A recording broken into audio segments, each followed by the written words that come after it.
Might as well open my mail. Do it. Oh, are you going to show that YouTube video?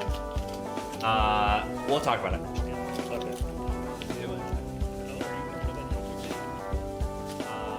We'll talk about I'm fully registered Oregon driver.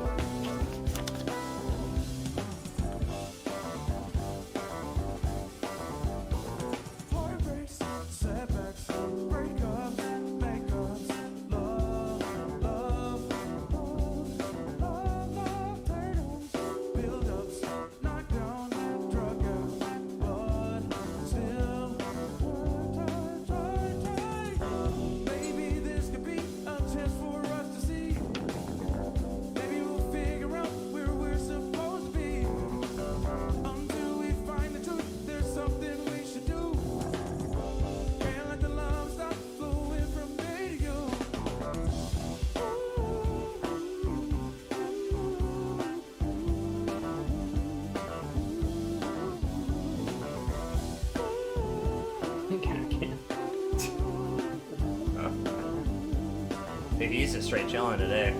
Yeah.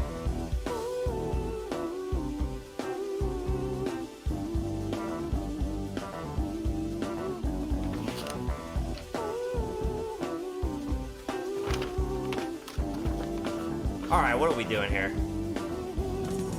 We're here. Can they hear us? Oh yeah. Well, Oh, at they the can. moment, Wow. I am registering to vote.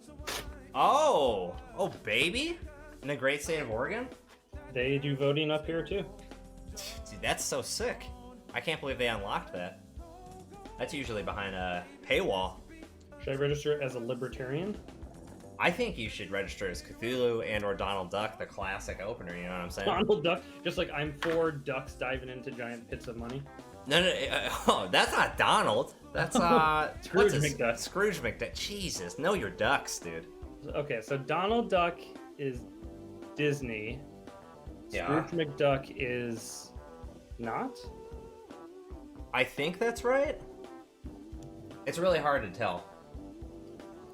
Alright, I'm gonna register, but I'm not gonna tell people what party I'm registering for, other than to tell people I'm not registering as a libertarian. Or Donald Duck. Just They- give us it's not- that. Give I'll us tell you that. what, there is other, and it's a write-in category. I could just do other Gabriel Santiago. Sup, player? In this goddamn stream, it's Tuesday. It's Tuesday evening. Oh, Jesus. I'm moving all this shit. I shouldn't be touching stuff. But I am. So you know what? Fuck the police. Alright. Let's talk about things. How is your Tuesday going so far, Brian? It is A-okay. A-okay. Back from a holiday weekend. What'd you do this holiday weekend? I organized my garage. I did chores. I mowed my lawn for the first time ever, which was very exciting. I wish I could show. I don't have a picture of it, but the lawn looks pretty ace right now. Was that fun in any way, shape, or form? It actually was. I actually enjoyed it quite a lot. Oh, did it get some aggression out? You're just like, fuck this grass. So we what were about happened? almost a month, and we hadn't had lawnmower or weed whacker, so it just kind of grew. And in spring, so it grew pretty high. And so I had to take a weed whacker to the whole thing first, just to get it down, just to put it in its place, because it was out of control. Jesus, really? LeBergen in the stream. Haven't seen LeBergen in a long time. What up, baby? Yeah. Oh, Ransom Man. Oh, LeBerg. Net jogging, of course, with the all caps as usual. It's illegible. LeBerg.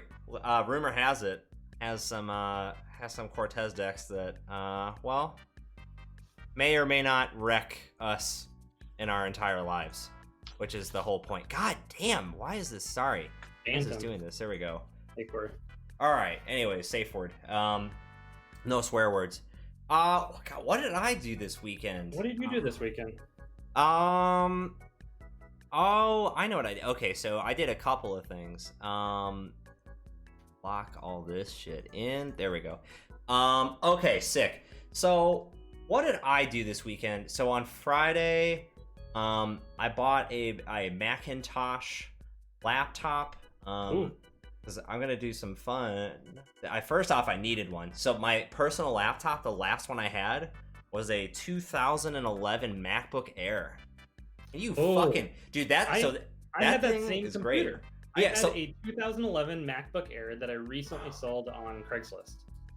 So like that thing still fucking clocks for internet browsing, but if you have to do anything else, I mean breathe, notepad.exe in a VM, fuck no, that thing is dead. Yeah, you know, I made the mistake of updating the operating system at some point, and yeah, it went to hell. I kept it. I think I've kept it 100 for a while. You know, it did play Slay the Spire decently, so I got a good amount of like Slay the Spire out of that machine. Pete's in the stream. Pete's in the goddamn. I spent. Oh, that's right. Oh, okay. So I'll talk about. This is actually a great segue. So yeah, I bought that and was fucking around with that because I'm trying to do some sound server stuff, which is much easier to do on OS X than Windows. So that I can actually have a proper soundboard for this goddamn mess of a stream. Because on Windows, it fucking sucks big stuff. So I'd rather do this on Macintosh. And then I made decks for way too much time. And I procrastinated a lot. So most of Sunday and Monday, I made my decks. Hodo wants to play Codex tonight, so I'm going to bring my custom Codex to shame him into playing Netrunner instead. All right. Codex. I don't know what the fuck that means, but I'm into it. Codex is that they call it card time strategy. It's a real-time strategy game, but it's a card game. I want to announce that tonight I'll be drinking the coconut liqueur, which I've recently discovered is probably the best liqueur there is. Really? Okay, so interesting. A little bit of I'll dox myself a little bit. A little bit of Slack workplace trivia. Coconut is easily the most controversial flavor. There's two teams. It's very much kind of like the whole cilantro debate in terms of there's only two sides. No one's like, oh, coconut's fine. It's either people love it or the most common. Oh, let's say this. I won't say. I'm gonna see what your guess is. The people who hate it say they all think coconut LaCroix tastes like blank, and it's my hint to you is most people in northern states won't use or have this in their home. Maybe that's probably rounding up a little bit too much, but what do you think it would taste like if you thought coconut would taste very bad? Most people in northern states don't have this, so are they saying it tastes like soap? Good thinking. No, but I really like your answer. Pete went the same direction. Yeah, so it's sunscreen. That's what, like, people are just like, oh yeah, fucking this tastes like sunscreen, which is just, that's astounding to me. But I don't know, I haven't eaten sunscreen lately, so I can't really comment on that. Oh, well, I mean, you just get a good baseline. It tastes like coconut. Oh, really? Oh, okay. Because, you know, it's coconut. This is coconut? That's fucking riveting, dude. Oh, they don't say what the flavoring is. I mean, it could be sunscreen. It could be just a little bit. It probably like SPF 10 though. Like those like tanning oils. Oh, that reminded me. I'll quickly tell this story and then we'll get into some Netrunner related things because I'm going on a tangent, but I love it. So this was my brother, myself, and our two good friends. We were going to his lake house, or one of the other friends' lake house, and we told Chris, who was on our friends group, we said, Chris, we know you have a ton of fucking sunscreen in your house. Can you bring your sunscreen for the trip for all of us? Because brother and I, obviously, we got this going on, like white as day. Drew, who was the third person, like decently, like in the middle of the road, and then Chris is a very, very, very tan Italian. You know what I'm saying? With this real deep, beautiful bronze skin, lifting a lot of weights, good looking dude.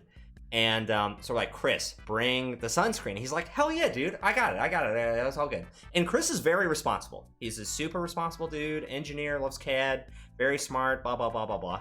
So we get to the lake house, and we're about to go out for the day. So we're like, oh, Chris, can you grab the sunscreen from your bag? He's like, oh, yeah, hell, dude. Yeah, let me go get it. And he brings it back, and it's the fucking SPF 5 tanning oil, which enhances the fucking sun.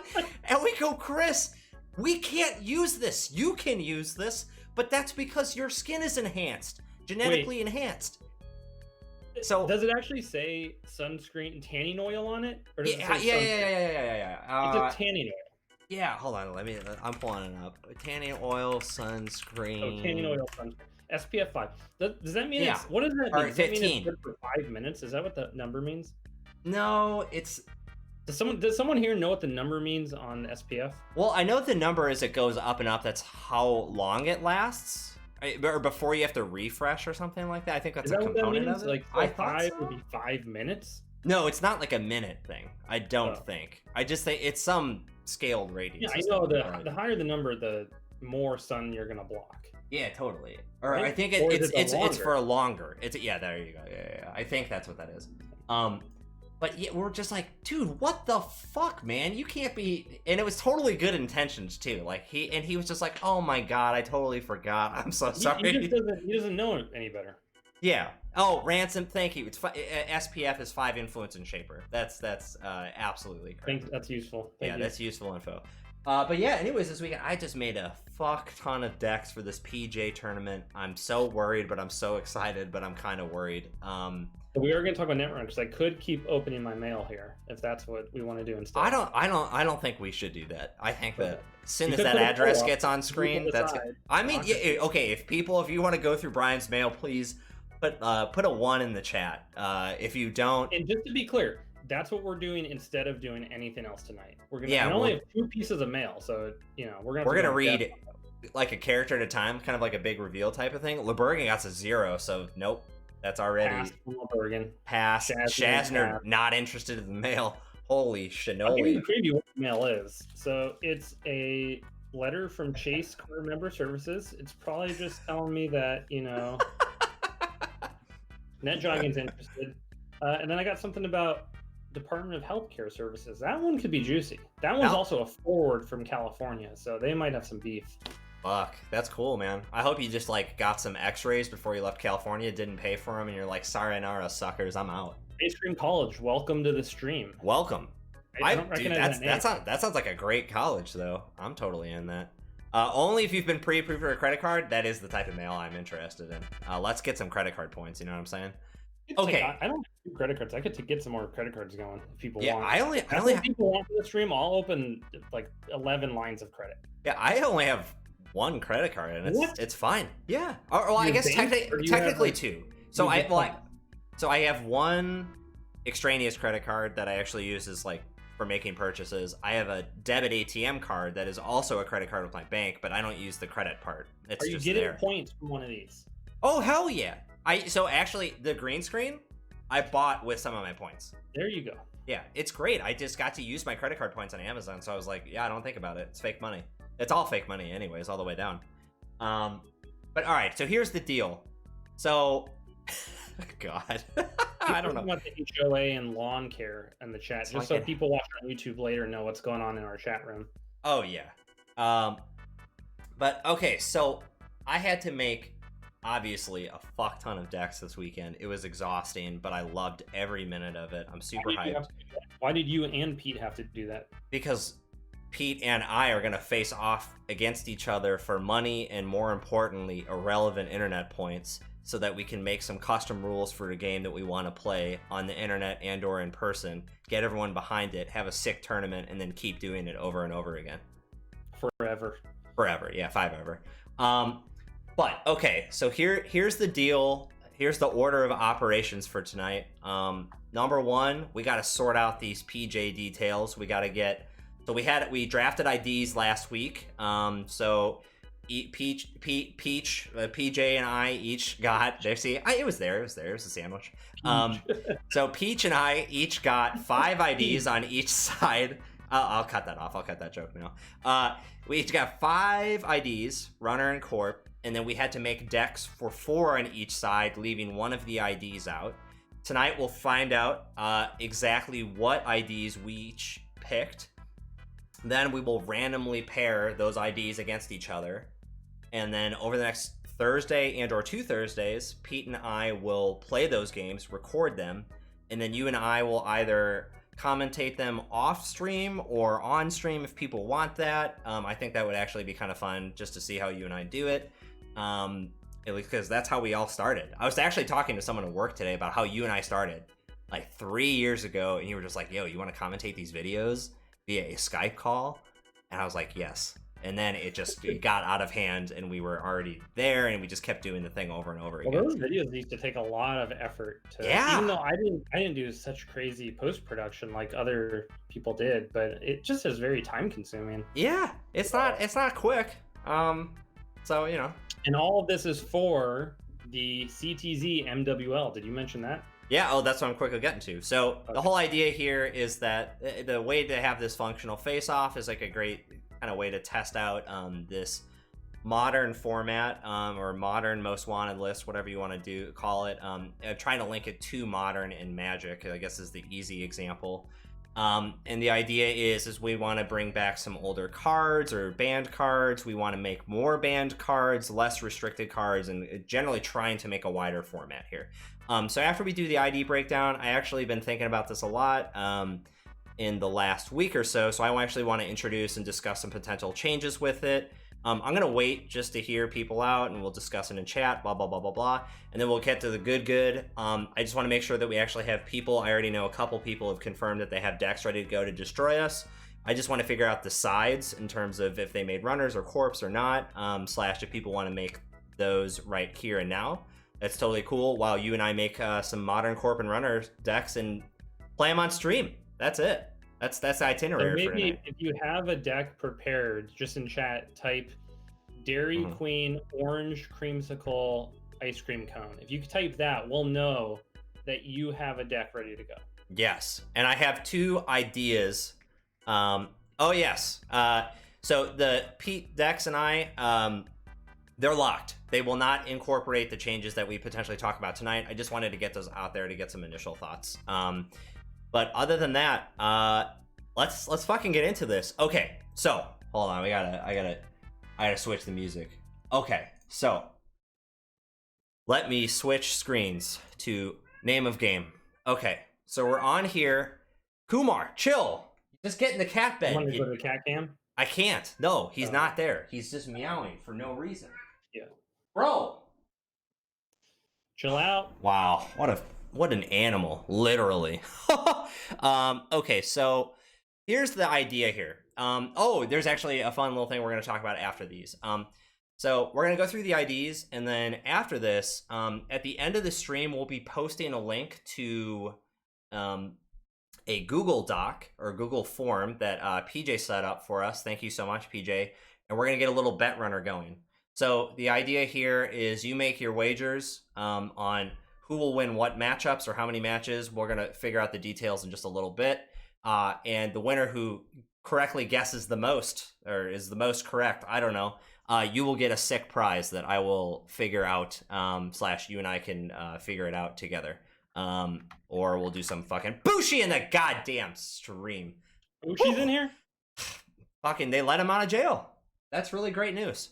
By the way, I did see that we did drop down 1 viewer in the last few minutes. Yep. I just gotta say, if you gotta leave, that's fine, but just let us know. Just say, hey, just so you know, I gotta get going. I'll be back in 20 minutes. And then just so we know, don't just leave. We're keeping logistics on this. It's like a tardy slip or like a why you were late to school. Remember that, where you had to get an excuse and all that shit? That was crazy. I remember. I can't hack any cameras. The cat cam is empty. I could try and green screen the cat in, but it's just not gonna work. It's just not happening tonight. It's not NASA's working on it, but it's like version 3. Okay, so let's talk about this.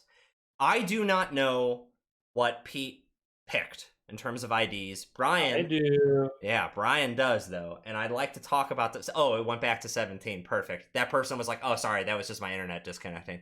They DM'd me. It's cool. So my phone just well, Ransom. Being honest, plug it in. That's okay. Phone. Yeah, there's plugs all over the place. You wouldn't believe where you find a good plug. So I don't know what Pete didn't pick. And I'm going to try and guess right now, and I'm going to go through my rationale that I was using when I was making my deck selections. And then once I've made my guesses, you will do the big reveal. Right. Okay, so I'll start with Pete's runners. So when looking at these, there's a pretty clear terrible, like I wouldn't say non-viable, but kind of non-viable, or at least you're not gonna get the full hashtag value out of the ID. So the instant thought process here is that there's almost no way that Pete played Exile. However, oh PJ, LOL, that's really funny. Well, you told us, so you learned the drill. It's great. So I think that there's probably no way that Pete picked Exile, is my knee-jerk reaction. However, it is green, and PJ is known to play Haley, which is a shaper, and so maybe there's a little bit of translation work there. Plus, it has his favorite card ever, I think, other than Geist, which is Kaiusuk, in terms of easy to put it in the deck. I've never seen PJ play Apex, although I think there's a lot of pretty decent Apex decks right now. Apex seems somewhat similar to Geist in that you're building an engine out, at least, right? Yeah, and also Pawn Shop is completely unrestricted in this format. So like there's I think that this is a pretty reasonable guess that PJ definitely played Apex. I know that PJ picked the Professor. This is the thing I'm the most worried about. This is a type of deck that PJ can just fucking map it out like a constellation, and it's just gonna look beautiful, and it's gonna function very well. I'm terrified of whatever he did there. I know he played Professor. Yeah, I know he did. Unless something really fucking weird happened. There's 100% he played the Professor. Nero, just because it's a criminal faction, you have a little bit more diversity. The influence is fine there. Sentries are nice, just in case you don't have to fucking think about it. So I think PJ played Nero, and I'm also very positive that he played Quetzal. I would be utterly shocked if he didn't. So really the two that are in consideration here that Pete didn't play, in my opinion, are Apex and Exile. And I'm going to give my final answer is PJ did not select Exile. So please reveal the runner that... Oh shit, hold on. Wait, not yet. Hold on. Okay. Oh fuck, never mind. He was getting in the cat cam was getting activated, but never mind. Undo. Right. So these are the reveal. runners that Pete has selected. Do it. He is playing Quetzal. Uh-huh. And the Professor. Uh-huh. And Nero. Uh-huh. And finally, is he playing Apex or Exile? Apex. He has built Exile. Whoa! He is not playing Apex. Wow, fuck word. Two shapers, interesting. Basically, he explained it to me that he only played the Quetzal before of all these runners. Yep. And so he spent so much time building all these other decks that he just sort of ran out of time to build an Apex deck. So he couldn't put together an Apex deck in time that he liked.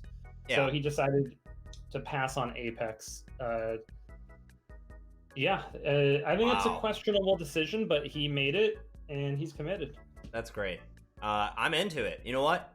Kudos. That was my only potential rationale as to why Pete picked Exile. Hold on, I gotta take care of this cat situation. He going crazy. Hold on. I could see Pete playing Exile just because it's kind of like, okay, Pete just plays Geist. It's basically he'll play Geist and sometimes he'll play Haley. So Geist is you draw a card. Exile also draws you a card. So I think he saw that. Okay, he just wanted to get in this other room. What a fucking dork. Yeah, Pete says he just wanted to be Shaper. He could play two Shapers. He was all about that. Deal. Orbital. No, this is a Champagne. Scoto. Oh god, I have to reverse this, but I'm not going to. Scoto. It's a brute. It's a wine. I don't know. It's sparkling wine. I don't know what the difference is. Okay, so in terms of we can go over the decks, I decided to select. I don't know how to do this. I'm trying to figure out what you did. Oh yeah, okay. You don't actually. This will be a fun game. You have no idea what I picked in terms of runners, right? Go ahead and talk me through. I didn't pick one of them. I think you definitely picked Omar because it's the only Anarch, and Omar's good. Ian Sterling, I think, is questionable. I know you picked Chaos Theory. So I think it's between Sonny, Nisei, and Ian Sterling. Sunny, wait, did we figure out the drip card is gone, right? The drip Underworld Contact? Yeah. Yes, that is gone. Okay, I think that's it. I think we just dropped mini factions out of the pool is what happened. Final answer? Yep. Nope. Oh, what did you gave up Ian Sterling? No, Akiko. What? Okay, so there are two reasons, and I knew that this was gonna. Actually, there's three. One, I knew that, or I figured that Pete would not put me on not playing Akiko. Two, that idea is so fucking boring to me. And number three, I'm gonna play Criminal. That's just who it is. So it was in between Akiko and Ian for the longest time. Yeah, Ian is not your play style. Like, I know. You're not I know. That's exactly why I picked it. Yeah. That's it. There are some factors there. But Nisei, I know the idea is fine. I know it's a great shaper idea. Well, Pete called it though. He said that you didn't pick Nisei. Yeah. So all your mind games. Yeah, wow. That's fine though. There's tons of fun surprises. Okay, so let's get down to Corpse, and then we'll do Corpse on each side, and then we got to get to the brass tacks of talking out who's playing against what. Okay, so talking through my rationale here, we'll start from the bottom. So the bottom are two pockets. So I had two theories as to what Pete was not going to play. I'll go through theory number one. My theory number one guess was that Pete was not going to play Argus, and here's why. Pete is a natural deck builder. He just is such a nerd about it, loves it, really wants to challenge the diverse experience. And in the list, you have Argus and Outfit, and in my opinion, Outfit is kind of like Argus 2 Electric Boogaloo. Like it's very similarly natured in playstyle, and a lot of the cards that you use are the same. It's very aggressive. Come steal this. If you do, you'll probably get punished. And I didn't think that Pete was going to want to do two redundant Corpse.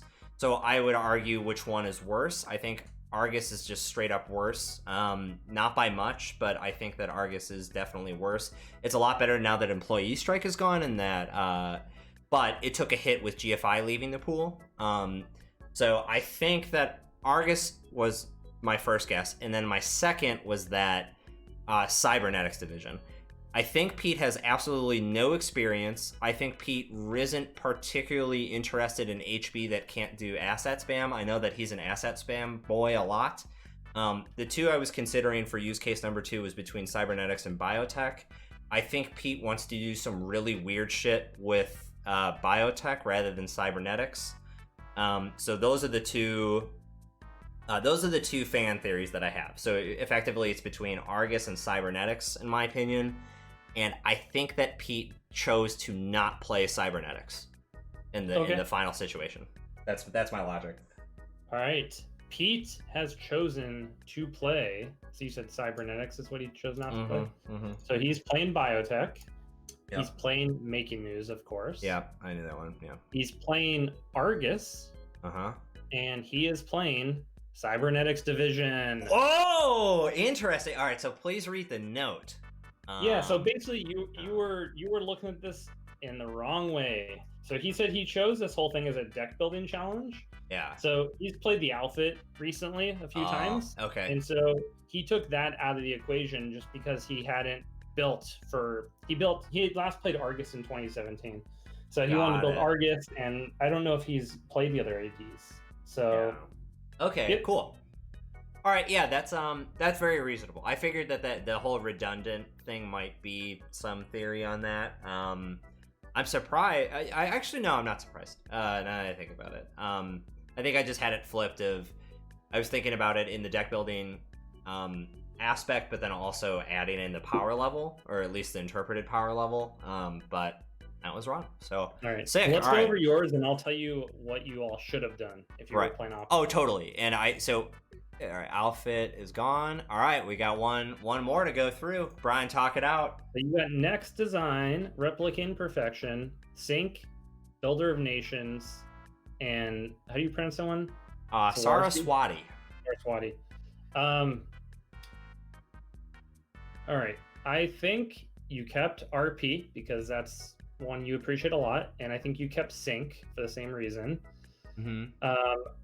I think, I think you might have given up Next Design, but I don't think you should have. I feel like Saraswati you might have given up. I don't know. It's between those three, and I'm just gonna kind of arbitrarily decide that you gave up Saraswati. You gotta give me one reason. I feel like you don't want to play the mind game thing against Pete. You could not be further from the truth. And this is gonna shock people. Next Design, get the fuck out! See, I figured you could have been Next Design. Yeah. So here's my thought process. RP is my favorite ID in the game. Period. That was established pretty early on. I think Argus is the second favorite of mine, obviously. But those two, just too goddamn fun. And I love them so much. Sync. I have a lot of experience playing Sync. From when was that? 2016. That was H&R Block. And you got rid of the card that drops tags. So Misdirection. Yeah. So yeah, Sync was. I just love it. There's just a lot of. I think there's a lot of really fun interaction there, and weird things that you can do, like flipping the ID. That's weird. Builder of Nations. So this was one of the two that I was like, oh man, I don't know. It was this and Next Design that I was thinking, like, I don't know what I want to not play. So I have played Builder of Nations, I think probably like 2 times on record. Both were terrible meme decks, like hardcore meme extreme decks. I found something within Builder of Nations that I really, really like, and I didn't suspect that I was going to.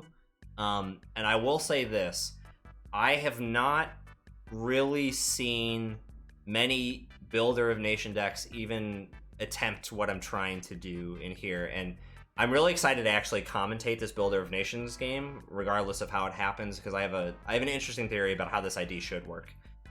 He's gonna play multi-axis in turn 1 and rip 7 points. Well, we'll find out on stream. Saraswati, I actually really like this ID. So this, I almost played this at the last Worlds. I was this close to playing Saraswati, yeah. So Saraswati is immensely interesting. I know that Pete really wanted this ID, and I felt like that would be a super shitty thing to get it and then say, fuck you, man. No one's playing that. I think the ID is super, super interesting. I think I have something real fun with it. We'll see. And then Next Design. So the reason I didn't pick Next Design was really simple. The strategies that I was coming up with, I didn't feel like I really, really liked. I thought that I've built Next Design quite a few times. The thing that I was really the time that I played Next Design the most was in preparation for 2018 Nationals up in Seattle. I was between Custom Biotics and Next Design, and ultimately Next Design was just not. It didn't feel as fun to me then, and when I was reviewing this again, just didn't seem that fun to me. So I chose not to play that. Next Design is automatically very limiting because you have to include something like 22 pieces of ice or whatever you should at least. Yeah. So yeah, fuck, yeah, HB sucks. So I will say this. If the HB identity was Foundry, Asa, Custom Biotics, or if I had gotten Cybernetics, I would have played one of those 4, I think. But if it was any of the other Hasbird IDs, I probably wouldn't have played it. And I would have. You want to play? Oh, actually, you know what? I would put that in the pool. Yeah, I would say I'd play that. Yeah, so I would play all of those over Builder of Nations, but since I didn't get any of those, Builder of Nations so here's what you should have done. Yeah, go ahead and correct all of our mistakes. Start with Runner. Scroll go back a little bit just so I can see everything here. Oh yeah, sure. Yeah, there you go. Okay, so on the Runner side, I would have probably dropped Nero, right? because I think all the other ones are basically playable. Apex is very playable. Exile, yeah, Quetzal, Professor. I don't know. Depends how you build it. But Nero, I feel like you're not getting value out of the ID. Like it might trigger once every 2 games or something. Just doesn't do enough. On your side, I probably would have dropped Sunny just because I haven't really tried to evaluate Sunny after she lost a drip, but that drip card was Underworld Context was like the main reason to play Sunny. Sure. So I can't imagine why you'd play Sunny now. And Nisei seems like base level a good ID. So anyway, yeah. On the Corp side, so he got rid of the outfit. I probably would have got rid of Cybernetics. Yeah. Cybernetics would have been the drop. I think I love that ID. I mean, a lot of these IDs I'm dropping I like a lot. I mean, Sunny's one of my favorite IDs. Right. I played Sunny Worlds twice. Yeah, exactly. But yeah, I would have probably dropped Cybernetics. Yep. And on your side, you probably made the right call. Yes. I think got next one. design I think is probably the right thing to drop there. Maybe Saraswati, but yeah, I think you did. I think that's probably right. Cool. I think my only commentary on the commentary you just gave, commentary on the commentary of FFG's I will be giving commentary on your commentary following this commentary. Hey, that's great. Yeah. Mail me a letter. Write your senator.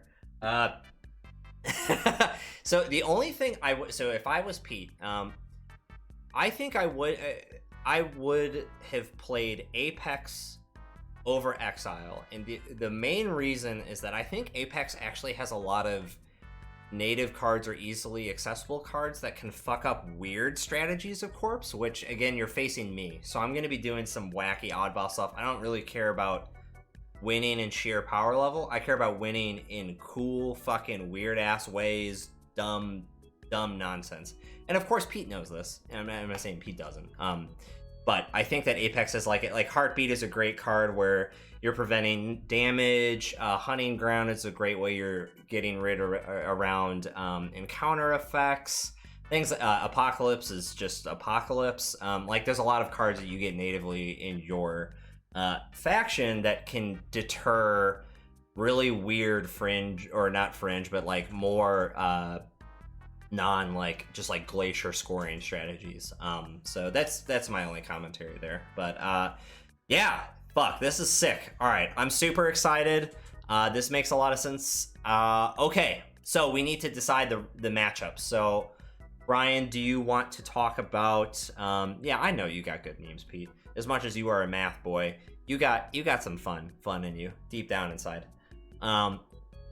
So what are we gonna do? How do you want to randomize this? What do you got? Yeah, I can randomize it. Do you want to just name one of your runners, and I'll give you a random corp that it's placed against? Cool, yeah. All right, and then I'll write it to the left in the Excel chart so I can keep track. So start with Omar. Let's just go down the list. Okay, Omar is I'm just using random.org here. So sure, and Omar is going to play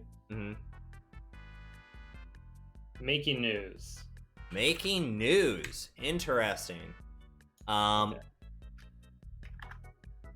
Pete, we can talk about the exact split. I honestly feel like we could we'll talk about it. Either we're going to do 4 and 4, or we'll do oh wait, if we do 2 of each side, how many games? That's 4 games, right?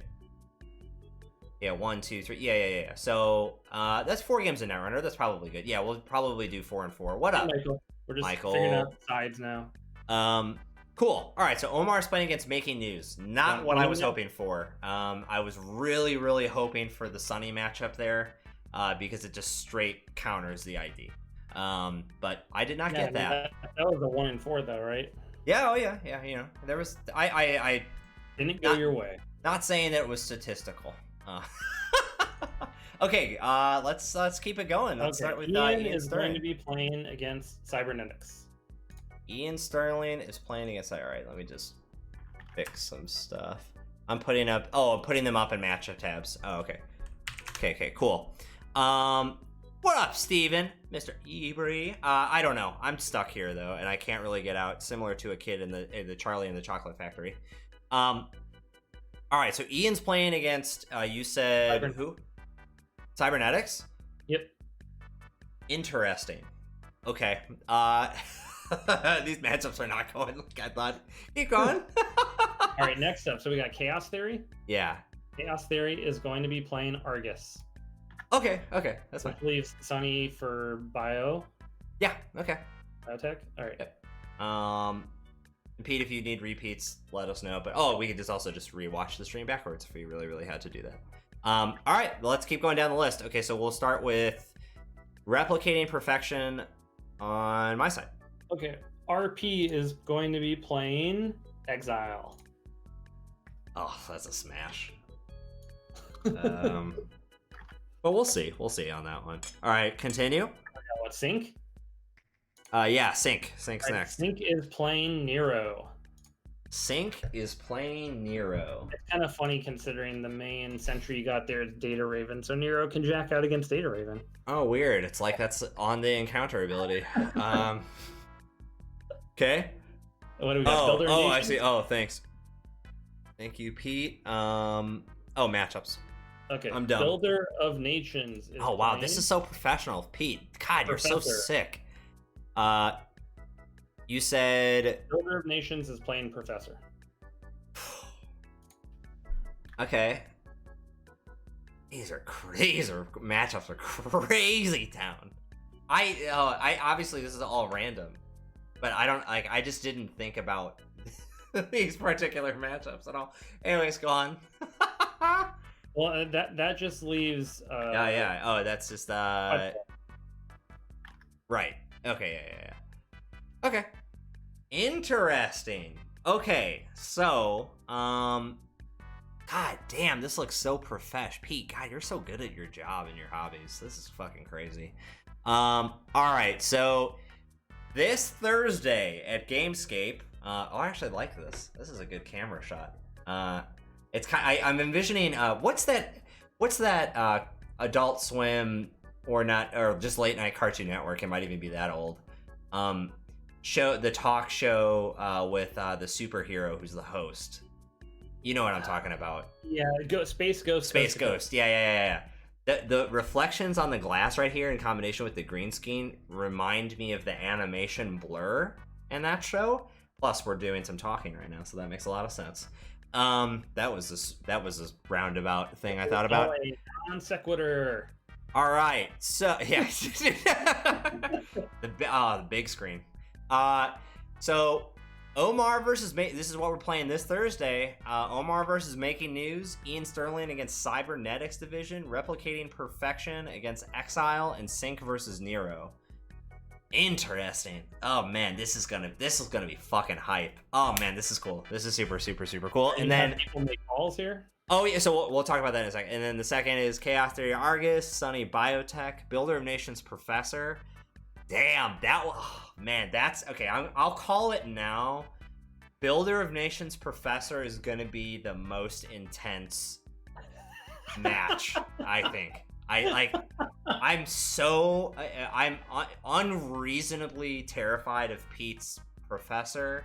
/ my Builder of Nations is, I think, very experimental, but it might not be. I don't know. We'll see. And then Saraswati versus Quetzal. Sick. Okay. All right. I think Saraswati might be a coin flip, and you're playing against probably what might be his strongest runner. That's fine. Yeah. I really. All right. So I'll give two small details. I'm going to be very unspecific. In terms of my most powerful runner, I think it's very close between Omar and Chaos Theory.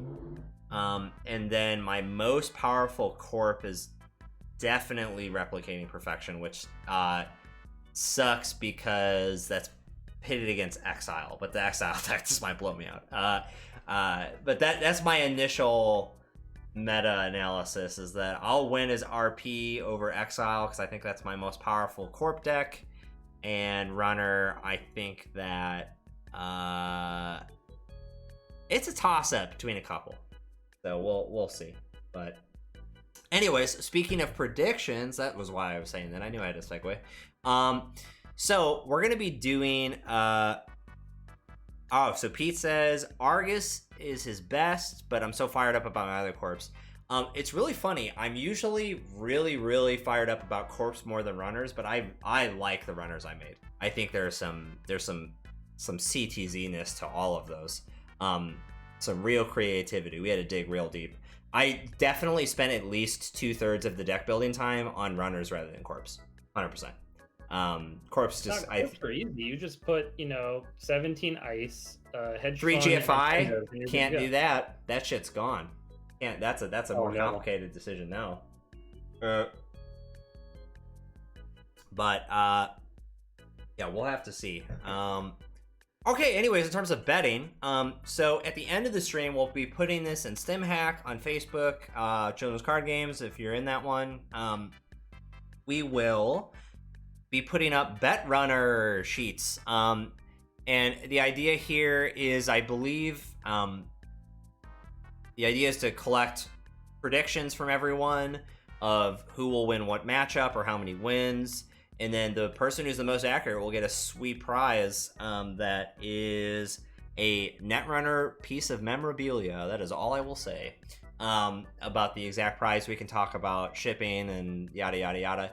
So when we get that form out, think about it. You'll also have, everyone still has access to this Excel sheet, so they'll be able to review the matchups. Do you want to post a link to that in the chat here? Oh, yeah, sure. Easy peasy. Do this and do that. That should work. If it doesn't, oh wait, no, I know what to do. Hold on, let me grab it from over here.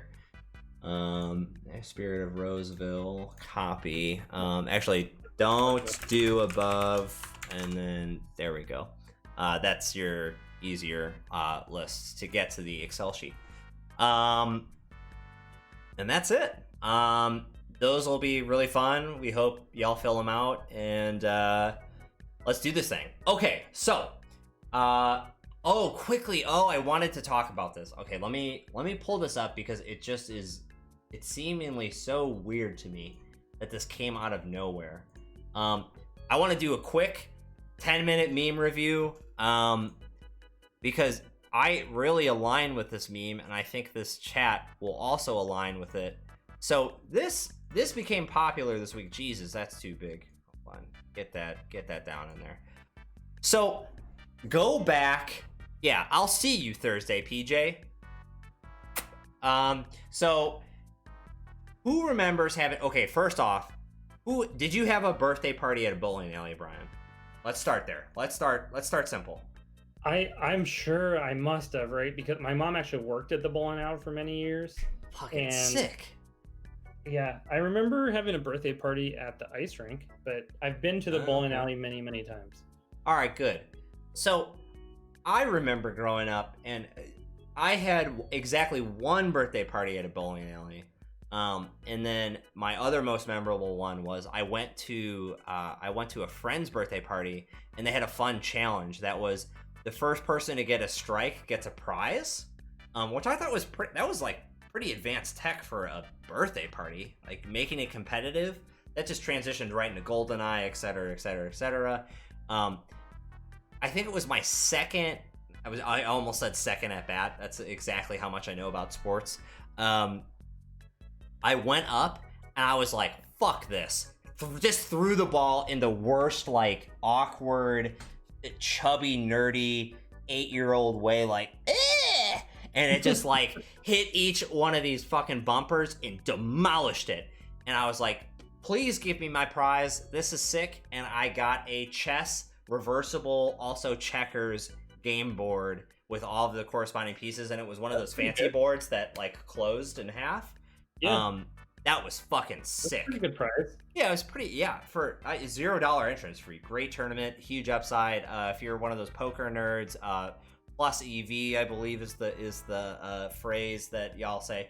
But anyways, I remember from these birthday parties, they had these crazy weird animations for like random shit. It was either very accurate or totally random. You got like a spare, it had a dumb animation, a strike, a turkey, a gutter ball, something that I've recently learned, which is a beer frame. I have no idea what that is, But these animations were during the time of like clip art and really shitty like CGI. Like think about the card art to old Netrunner cards, but a little bit animated, a little bit more like colorful and kind of childish. But those are fascinating to me. And apparently here, this has been blowing up. People are just like that feel when you get a strike at a bowling alley. And I think that this is just super. Oh God, turn this down. Like, look at this whack-ass animation that's coming around here. Oh, you're watching on stream, Brian. I'm sorry. I needed to have my screen share open. It's okay. I'll catch it a couple seconds later. Yeah. And it's just this, like, trippy, like, what? Mario 64 or something. Kind of, yeah. It's like, what the fuck is going on? I have no, like someone's just getting bopped. There's this shit, but this is completely accurate. And I don't remember this one at all. But, it's just this, this is a great one. Like, look at this person moving. Like, this is a classic bowling alley animation. I'm on the pirate now. Is that yeah. That's what I mean. Like, this is it would just say like, Army Strikers. 10 hours. I didn't even notice that. Oh my God. Yeah, but it's how many hard drives is that taking up at Yahoo? Oh, Yahoo. That was Google. No, Ask Jeeves is hosting that one. Come on, they got a whole building in Oakland. You seen that one? Nobody see exactly this perfect meme. Love that. I haven't been able to understand this. What does it mean when it's nobody colon? So that just means that effectively the meme template. I'll be your meme historian for the minute here. So we'll divide this into top half, bottom half, aka top text, bottom text. So top text is irrelevant. It just means at any point in time, regardless of situation, people involved, place, time, it doesn't matter. It's a constant, if you want to use it's a global variable to talk about bad programming habits or things that you should use sparingly is what the good programmers say. I don't know. I don't fucking care about code. It's for nerds. The thing here is that the bottom text is always true. So it'll be something like, to use a Metal Gear Solid reference, nobody or everyone, aka a constant, and the bottom would be the DARPA chief dies a fox die, or DARPA chief has a heart attack is a great example of like a constant that is always true or always happens in reaction to the thing above it.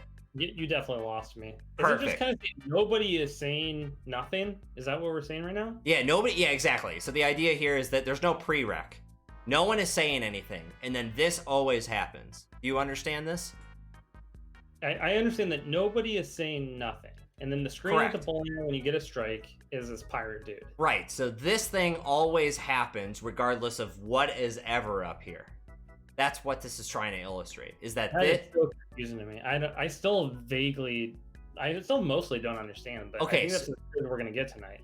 I think the easy way to think about it is this: anytime you see nobody nothing or everybody nothing, just pretend that that's not there.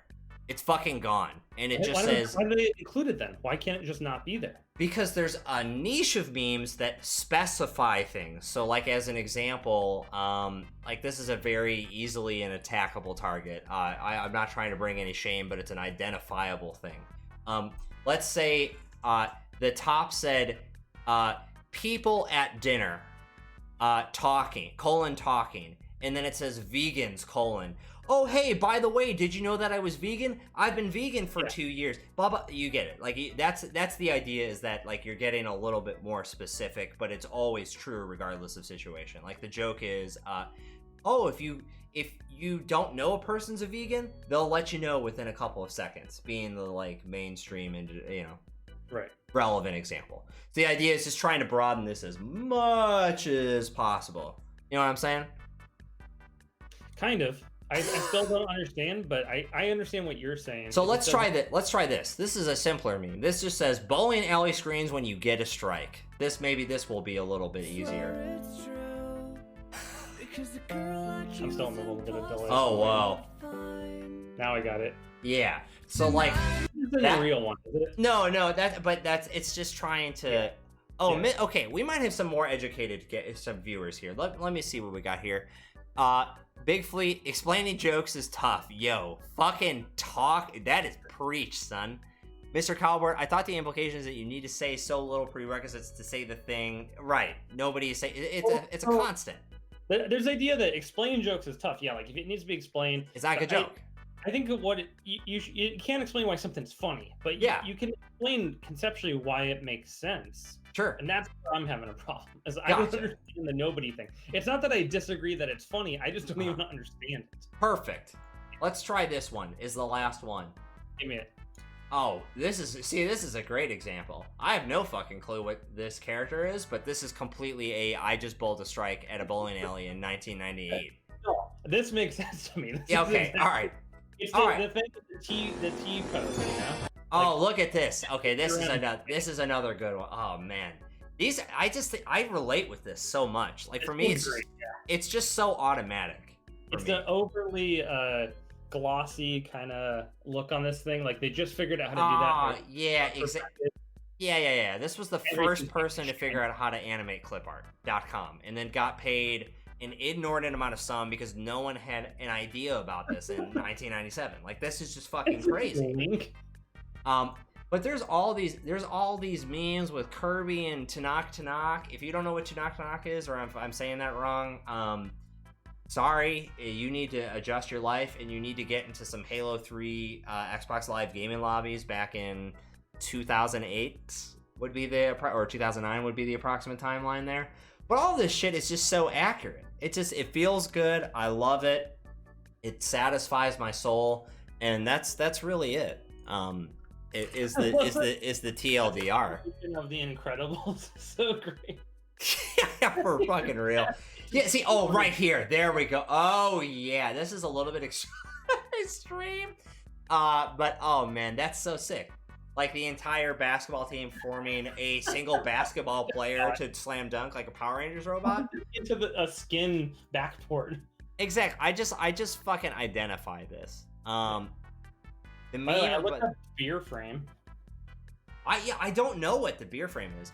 But anyways, it's when everybody gets a strike but you, and then you have to buy everyone a beer. So if you're on that frame, if 3 of your friends get a strike and you don't, you have to buy the round. Oh fuck, that's sick.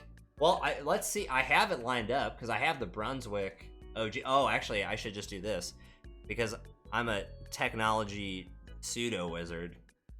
Bowling. I have a scene now.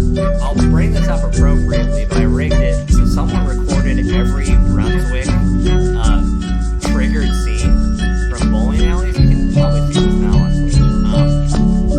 I'm working with this. I don't know how it's gonna work yet, but I'm gonna capture these pixels and do fun things with it. Oh, watch this one. He's gonna nail it. This beautiful. That's a spare. And he's so psyched. That's what's crazy. Asner remembers this one specifically. Yeah. The music's too loud, they're saying. Oh, is there music? I don't know. I can't even hear it. Oh, sorry. Oh, shit. Oh, I know what's going on. I'm so sorry. I realized I converted these to WebM, but I forgot that those have audio on it.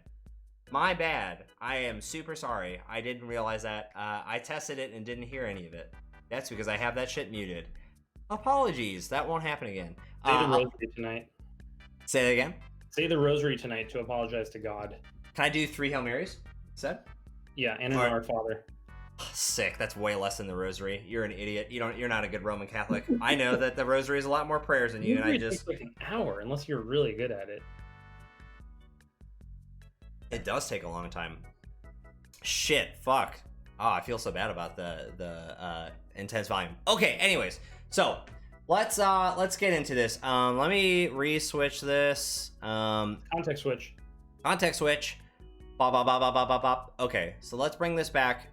And then, here we go. So, here's the idea. I'm going to kill this music because we've been listening for like way too long now. So, I want to make decks right now with y'all on the stream. And I'd like to make them CTZ modern decks. I know LeBergen at least has 2 runner decks, which would make us making a corp, or 2. That's great. I think Labergen just gave us a notice in the chat if you're in it for the long game. We're gonna have to make a corp, which will probably take about 25, maybe 20 minutes. If you're ready to play games after that / are available to, just let us know. If not, then what I need is okay, Labergen, great. Is any Roseville cycle? Oh, great question. Oh, fuck! Oh, I didn't even think about that. You'd end up having to ban most of them because they're just too good. Not all of them, though, and that's important. Okay, so okay, so Labergen, all right, we'll be facing off. We'll make a corp deck, and then so here's what we'll do is tonight we're gonna make corp, so everyone knows that and everyone has access to the list. So if you don't currently have CTZ Modern runner decks, start now, and we don't care. Just fucking go make the thing that you want to make. Decide in the next 60 seconds or so, in terms of ID and what you want to do. And then we'll go through. There's like 5 fair cards that aren't terrible. That's totally true. So maybe that'll be a fun little extra kind of thing. The whole idea was for up until the in San Francisco Cortez Modern tournament, I wanted to keep the list to current meta plus terminal directive. Then we have a final list and we don't touch the list. The second phase of this is to incorporate old cards and or cycles. That's going to be a much bigger effort, and I want that a little bit later down the road once we have like some stability with a list. But yeah, hashtag free tree sheet, hashtag DQ is framed. So Brian, that means that you and I need to make a corp, and we will do this now. So let me drag this here. I'm going to put this down. Oh, there is one error, and this is actually relevant to the corp that I was thinking about making earlier. So on the sheet, oh, y'all can't see this right now. Big dummy. Let me fix this. Okay, so now this should be the most wanted list here. So 24 news cycle, this is supposed to be completely unrestricted. So PJ, don't worry about it. I did not build with this card at all, but I realized that this was supposed to be down here. Oh shit, I was going to talk about potential changes. We're not going to talk about that tonight. We'll talk about that another time. I think it's more relevant since PJ and I need to play games. So let's do this. Brian, do you want to make a corp that somehow uses 24/7 news cycle, and then we just go from there? Let's do it. I'm just going to start looking at every agenda in the game. Perfect. Okay, so things that I'm thinking, don't look, PJ. Oh, we can look at the deck names because this doesn't take anything. We have Microbrew, Regretti for Sunny, Psych Runner, Ramo Ganuic, Montreal Steak Seasoning, Calculated Guess, Man vs. Clones, and Clicks and Damage. RP was probably pretty obvious what I'm trying to do there, but it's not a big deal. You just have to face it. A lot right now. I mean, I don't care. He might look at this and he might be able to figure some stuff out. You know what? Doesn't matter. Deck lists are submitted. If you're an adaptive player and you're thinking about it, fine, great. That's super. Okay, so there's a couple of decks that I think, or a couple of agendas that I think are particularly hilarious for this card that we're potentially working with here. Of name of 24/7. Armed Intimidation is the first one immediately where I'm like, this goes back to more higher power level. Sting. Oh, I didn't even think about that. Excellent suggestion, Mr. Cowbird. As a second suggestion, oh, that's really interesting, actually. Wow. Okay. So what I do? It depends. It depends on how many are in the score areas of each other. But you can imagine, like, so let's say there's 2, so it does 3 damage. Is that how it would work? Yes. Yeah. It's X scored plus 1. Does it remove 1 damage? Doesn't it make you sacrifice the agenda? Another agenda. So what you do is you score Sting and something else. It's not that much damage, but it's damage on command, which is typically with 24/7. That's what you're trying to get a condition on command. Tags, meat, net, brain, agenda counter, something like that. So the agendas that come to mind. So Sting, thank you, Mr. Cowbird. Arms Intimidation. Oh, there's the Jinteki 4-2 that trashes all of the cards at the end of the turn, which is just really nice for tempo. There's the new Wayland 5-3 that trashes a program. Oh, when scored or stolen. Oh, viral weaponization is a card. Okay, correct. SDS is what you're thinking of. That says when scored or stolen. What's the exact wording on that? So if you score it, you get to trash one of the runner's programs. Right. So that's what 24/7 would effectively do. I think so. Yeah, because it says scored, and when it's stolen, the runner has to trash a program of their choosing. So that's particularly interesting. So we have two agendas in immediately in each of these two factions of when scored. I'm not a crook. # Nixon, except he was a crook. So here's what I'm thinking. I think we pick between Wayland and Jinteki because they both have two agendas of different point values that are both great to trigger 24/7 with. Right. Wayland might be easier just because we have like hostiles and standoff and things that are very easily. You know what's also interesting with Wayland? I'm looking at. I don't know exactly how this plays in, but there's divested trust. That's the 3-1 that when the runner steals another agenda, you can swap it. So I don't think that triggers on score. I don't think I'm just saying, like, let's say we want to get that. What's the armed intimidation? Let's say that we want to get into our score area, right? Yeah. Necessary, right? You need that in your score area. Right. Yeah. So if you score a divested trust, then it just guarantees that you can pull that 4-2 in your score area whenever they steal it. Say that again. I'm not following. Sorry. I pretend I'm the bowling meme. Divested trust. It's a 3-1, right? Right. Yeah. When the runner steals another agenda, like the armed intimidation, you may forfeit divested trust to gain 5 credits and add the stolen agenda to add it to HQ. Yeah. Well, also, it doesn't trigger on scored. Remember, 24/7 says trigger a when scored effect. No, I get that. I was misinterpreting divested trust. I thought that it just put the agenda in your score area. Oh yeah, I was like, so when you said that, I was like, oh shit, is that what the card says? That's fucking. I thought for sure that's how divested trust works. Never mind, that doesn't work. Yeah. Okay. Big Fleet Kusanagi. Yeah, that should be legal. It's certainly not on the most wanted list. / I think that was the last cycle or the second to last cycle for sure. So you should be good there. Wow. Shazner, deeply opposed to the Wayland. Interesting. Well, I'm trying. What are the corps that we've made recently? We made like a couple of NBN ones. I don't think we've made a Wayland or a Jinteki one. I feel like we did HB and NBN. So I don't care. All right, here's what we do. It could be like Blue Sun even. Let's leave it up to God, and by God I mean the chat. Everyone wants Wayland, except really? for Shazner. Is that what's in the chat? I like SDS. Wayland. That's all I need to hear. Jamison 24/7. God, please play Wayland. I like the SDS. Why? All right. Titan Lil Busto. Okay. I'm torn because my heart wants me to play Jinteki. But okay, we have to do it right. We have to do it right. That should not be there, but that's okay. Here's why is this not here? Oh, I know what to do. Okay. Give me a second. We're gonna let everyone decide. I need to configure this. Start a new one. What do we play?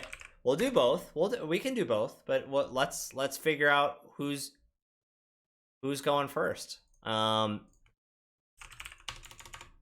have to let everyone decide. Meteor mining's another interesting one. Say that again. Meteor mining. When you score it, and if the runner has at least 2 tags, you may do 7 meat damage instead. Oh, interesting. But if they have 2 tags, then I guess you're just gonna kill them with a boom anyway, which is the whole point of the combo. Yeah. Still though, interesting. Well, go vote. It's not in my hands now. I put my vote in. And I'm gonna.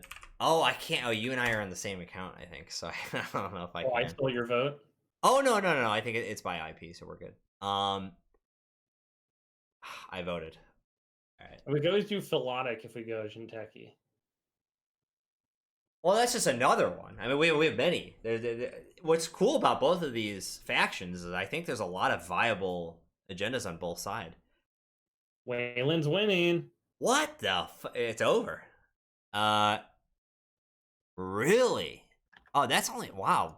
I thought there would be more votes than that, but that's fine. I think we have to.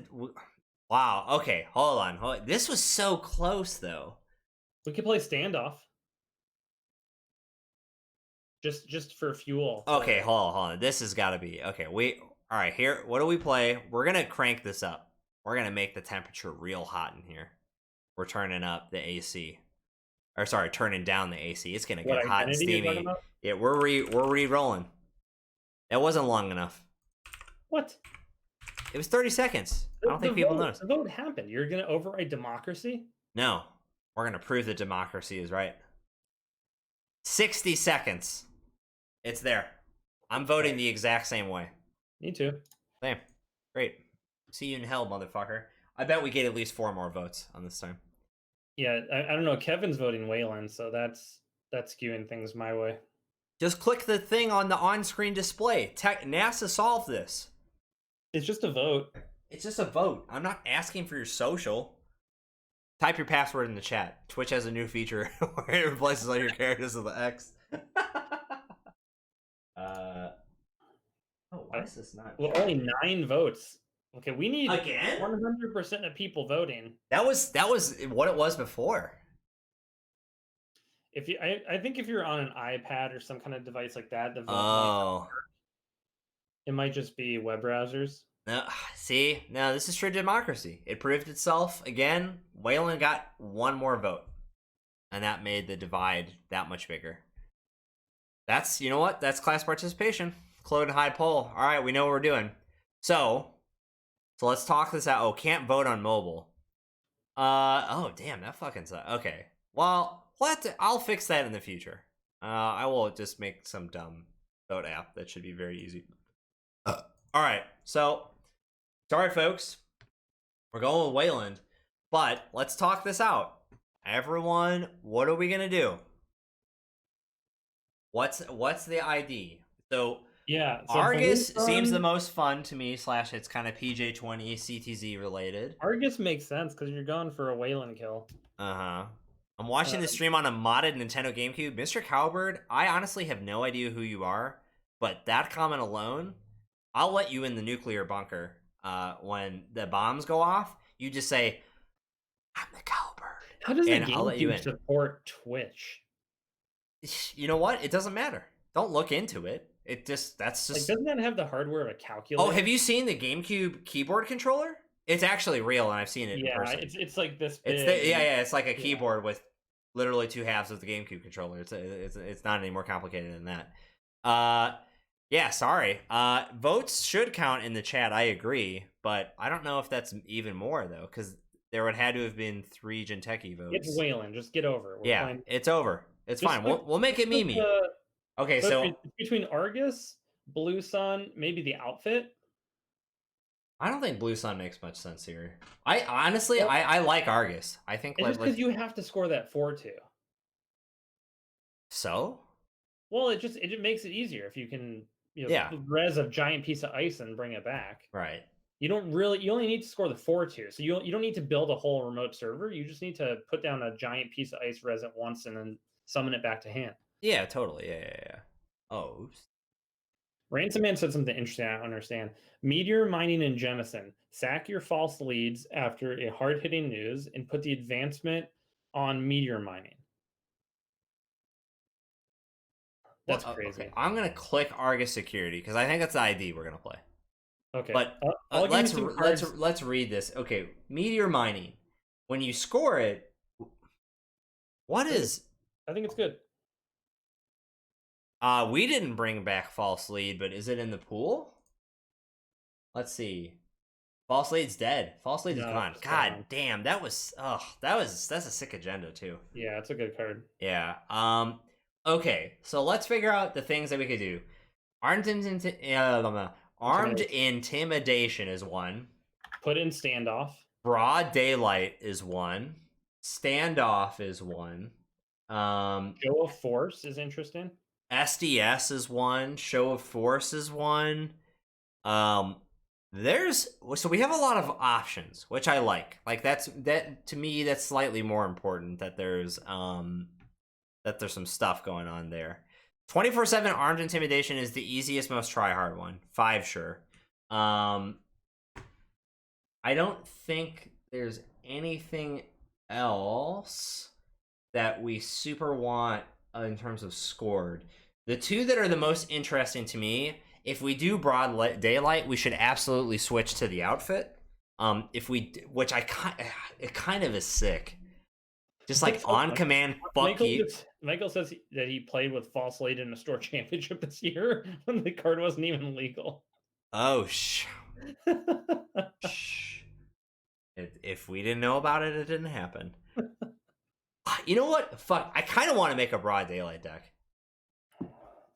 We get to be bad boys, switch to the outfit, do some hostiles, which is great for enabling 24/7 to kill that shit. I think that's going to be... No, Orbital, that's the whole point, you dango. Oh, maybe you missed when we... Oh, so there was a mistake with the Most Wanted list. 24/7 was supposed to be unrestricted. So when I initially did it, it was unrestricted, and then I had the immediate revisions. Those got read, and that was forgotten in the immediate revisions. Let me figure this out. So the win condition has to be on either armed intimidation or SDS, like rig shooter, right? I guess. I don't know. And it seems like armed intimidation is just significantly easier. Sure. So do we just want to do... So do we want to do a little bit of column A, column B? Armed intimidation... broad daylight, we're in just like incidental meat damage consistently, because like we can have like Prysex, we can have broad daylight, we can have armed intimidation for tempo. I think it's fine if you want to do that. I think that's sick. I don't think we should consider broad daylight as just a maybe it might happen, whatever type of thing. 2 copies, you know. That's fine. We have to hit 20 agenda points. Let's fill it with a lot of options. Put in standoff. That card's still legal, right? Yeah. Okay, so here's the only consideration though: is do we want to do this in Argus or outfit? Hashtag PJ20 memes. So they're the same in terms of deck size and influence, right? Yeah. I think you probably play Argus. Okay, sick. All right, so let's get the win con in here. Armored servers. Okay, and then so you have to play Boom probably. Yeah, for sure. So 2x, and then your third is a consulting visit / archive memories or something like that. Oh, we have to change this to casual play. Actually, no, I will change this to 32, and then I think what I can do is just do all of this. Terminal, revive. Okay, we should be good, right? Let me just make sure. Yeah, okay, yeah, we're good. It will... Oh, no, I do have to do this for just deck building purposes. Okay, that's fine. So anyways, we want Boom 2x. We have that. Let's get the agendas out of the way, because I think that's probably the easiest. Okay. Put in 3 copies of standoff. 3. Okay. Do we want any hostiles? 2, 0, 5? Oh, yeah. Play hostile too. 3? Just put it in? Okay. So you might not need standoff then. I mean, maybe it's still good to have 1 or 2. Yeah, no, I think maybe let's do 2 standoff, 3 hostile. Yeah. That just to start. Okay. So we have 9 agenda points. We probably want do we want like 2 broad daylight and 2 SDS or something like this? I guess it's a 19. I think we're gonna have to play SDS because we just need it for density.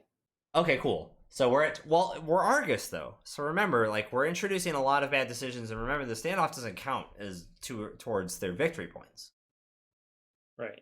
So like yes, there's 12 agendas, but there's only 10 that are scoreable. Yeah. Excuse me. Standoff's probably good for us to have. So we need 1 more agenda point. Yes. I guess play 3 drone, and then let's drop. I don't know. No, we're exact right there. If we do 1 broad daylight, 3 arms, 3 hostile, or what we could do is We could play one more 1-pointers. Ice Cream College. Thanks for streaming. It's bedtime in the Midwest. Papa bless. I hope you had some great Portillo's and or Culver's, and or deep dish pizza. Yeah, we'll be streaming again next Tuesday. Yeah, no worries. we'll be there. Thanks for letting us know you're leaving. We appreciate if you're gonna leave, let us know. Let us know. You are marked as tardy, past, and certified. Excused. Thank you. Thank you. Excused. That's the word I was trying to think of. You have been excused. You have been excused. Perfect. Love it. So that seems great. Do we want to just keep this for night now and then we can change it after? Yeah, keep it for now. Okay, cool. All right, so let's get it's funny with this, like I don't think we need throw some Oberith in there since you have tiny agendas to sack. I don't know. I don't think we're doing like a fast advance thing. Well, so here's the 24/7 is 3 influence per. But those 3 or 2? I don't know, probably 2 to start. Let's 2, and then I think just because we have these 2 cards already, we want an archive memes. Just because then this gets us one of each for 1 less influence. Yeah, because the combo or the kill turn is, let's say 24/7, boom. Yep. So you need to, archive memory would be like, let's say they trash a boom. The turn before you bring back a boom. And then you have to survive HQ accesses, and then the following turn you can 24/7 boom. Yeah, exactly. So here's the other card I love in these types of decks that I think are fucking sick, and it would consolidate our influence right away. Casting Call, because it's just so fuck you. It's you want this agenda, come steal it. It's a nightmare in Argus, right? Yeah, because you're taking 2 with Casting Call and a 3rd potentially with Argus and or 2 meat damage, and if we're doing incidental. Yeah, exactly. Like you have Pricex, you have Overseer Matrix, you have Force Connection, you have like all these in-faction. No, it seems good. I think put Casting Call in, put Pricex in, and then we have to just focus on ice and economy for a little bit. Yep. So I'm going to do 2 Casting Calls to start, at least with 3 influence. We can flex some muscles there. Pricex 3x. And then, I mean, just because that's a card that we need in there. The additional idea we could use, we could get rid of this archive memes, which gets us to 5 influence, which is kind of not helpful. I was thinking we could do 3 data even just to hit this out. We could additionally do I don't think what Data Raven's 2 each? Data Raven is 2 each. So we have 3 influence right now. We could go to 5 and get 2 data birds, and then we have like 1 influence floating. Or something that I just thought of. This might be an interesting flex slot, especially since we have consulting visit. Let's say that we introduce a situation where the runner has to take tags, whether it's through 24/7 armed intimidation or they end the turn with a Pricex or Data Raven or something like that. What could be interesting is if we have 1x exchange of information. We could exchange one of like a standoff or a hostile for an armed intimidation or an SDS. That seems quite good. Yeah. Let me at Lebergen affirmative. Sorry, I was just doing that. We also have 3 influence right now, so I could just put it in, and then that's our influence. Yeah, just put it in for now. Okay, cool. All right, sick. All right, so then we just need to do whaling cards. So it's only 2 dots. It's only two copies of Archer. Yeah, love it. 2 copies of Archer Insto, and then there's some good stuff. So like, there's a lot of really good Whalen Ice right now. So border control, we don't have a restricted card yet. Border control is restricted in this format, so that could be maybe. Let me look at the restricted cards. So bioethics not happening. Border control, that's happening. I think so. We're gonna have to score armed intimidation. That's gonna be the challenge. Yes. Right. So we could just try and rush it out with some cheap and the run. And then we have Archer, and I don't know. I kind of feel like we just want to do a bunch of end the run ice because we want to try and rush it out. Okay, so then we have, so in terms of restricted cards for considerations, anything that's out of faction, given the influence that we have / the card functionality that we just talked about, the only 2 that we are really, or I guess 3 that are viable are Border Control, Excalibur, and Surveyor. We don't have to include any of these in here, but I think that border control is a obvious choice. Hint, hint. Border control is banned is one of my changes that I want to put into Rev 2, but we're not going to worry about that right now. I don't know if it's exactly what we want is the thing. Do you think that Surveyor is better? I don't know that we're gonna have. Okay. Let's figure out how much ice we're gonna have. Can you go back to the deck list? Oh yeah, sure, of course. Yeah, I don't know if we're gonna have enough ice for Surveyor, and I don't know if we're gonna be able to build out a server like that. So to me that's still border control because it's 4 to res, which is cheap. It has the trash ability. Yeah, I mean it's just that's a thing that would reasonably go in here. The other ice that I really like is one of the new ones.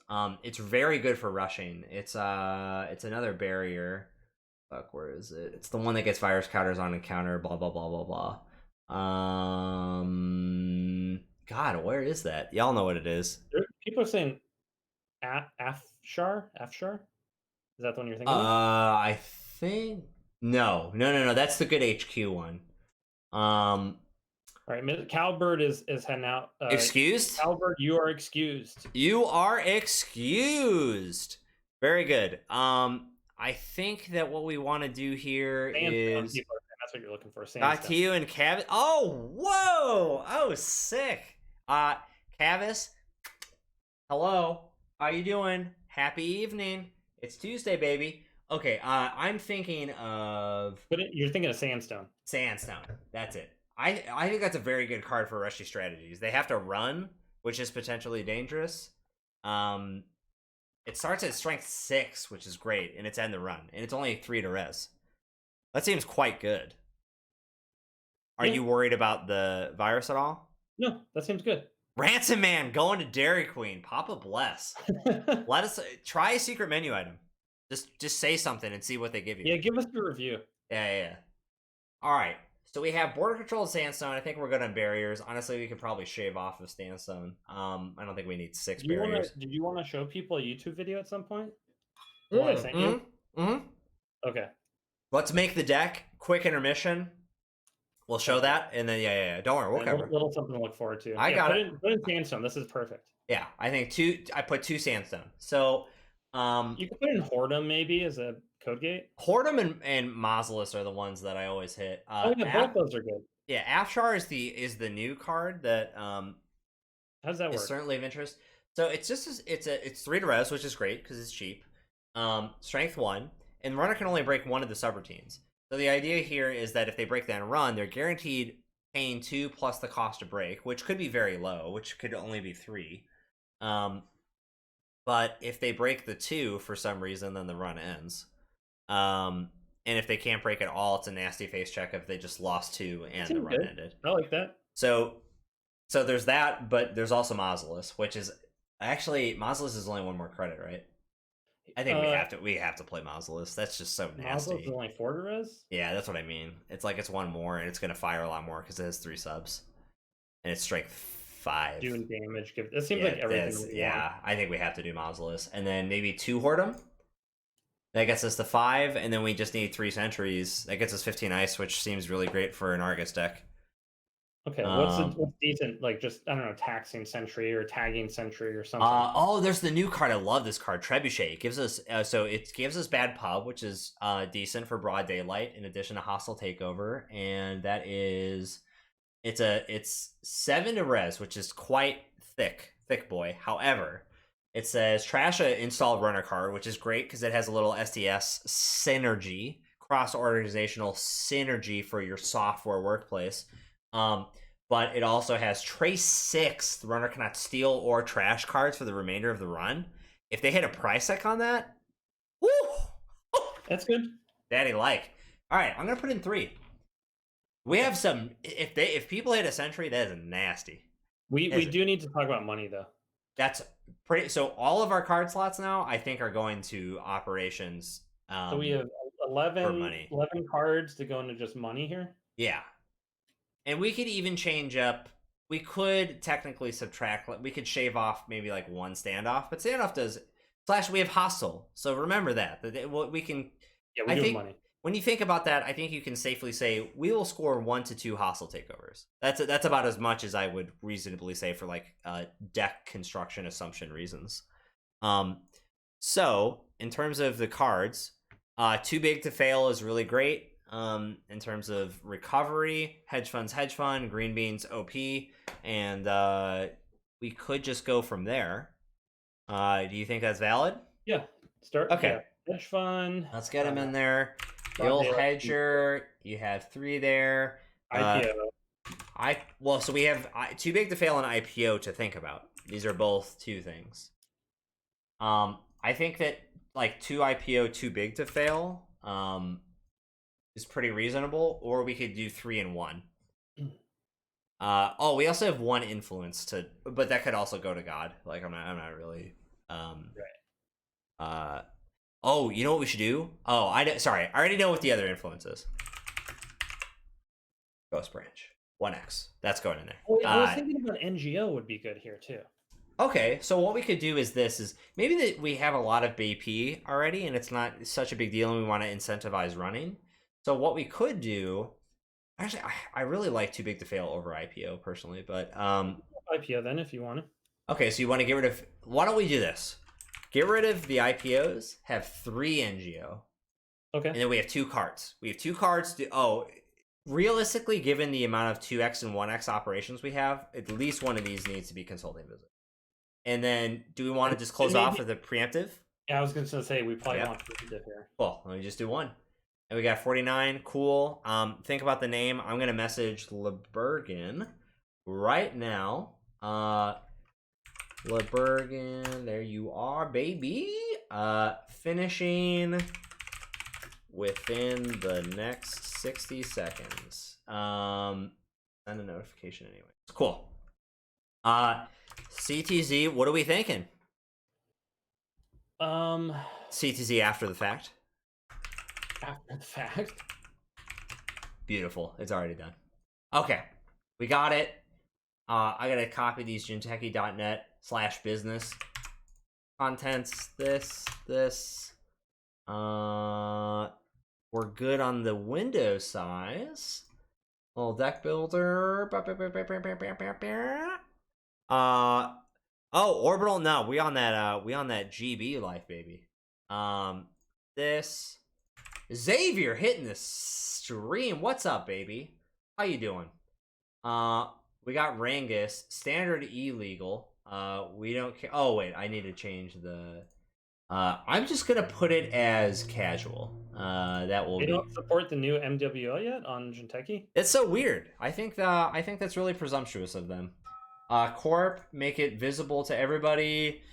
CTZ Modern. Leberg. Perfect. All right, game is up. Wrong deck. Why can I not find it? Hold on. Hold on one. It's right at the top. It's weird because it's not there at all. DC. Did you save it or something? Did not save it? No, I think it did. Oh, there it is. Standard illegal. I think I didn't do the game type. Okay, that's fine. Okay, you're in here, right? Yeah. Okay, sick. Where's the tours of? Oh God, yeah, for real. That's the real crime. Is that we don't have tours of Italy in this card. We need that alternate card ID. Okay, so I should. Oh, you're just gonna spectate the game, so you can see. Can you see my starting hand or no? Yeah, I got it. Okay, I think we keep this because we have border control and a standoff. You got border control and you have NGO and standoff, but you have a boom in hand, which is risky. So you might even ice HQ to start and Shaper. Oh, okay, yeah. I don't know. It's borderline, but I think it's okay. I'm playing for the freedom of Ma. Oh, beauty. Okay, LeBerg, we'll make this claim on stream right now. You can't hear me. This will be a betting. You're gonna make Museum of History legal if he wins? Yes. I will strongly consider it.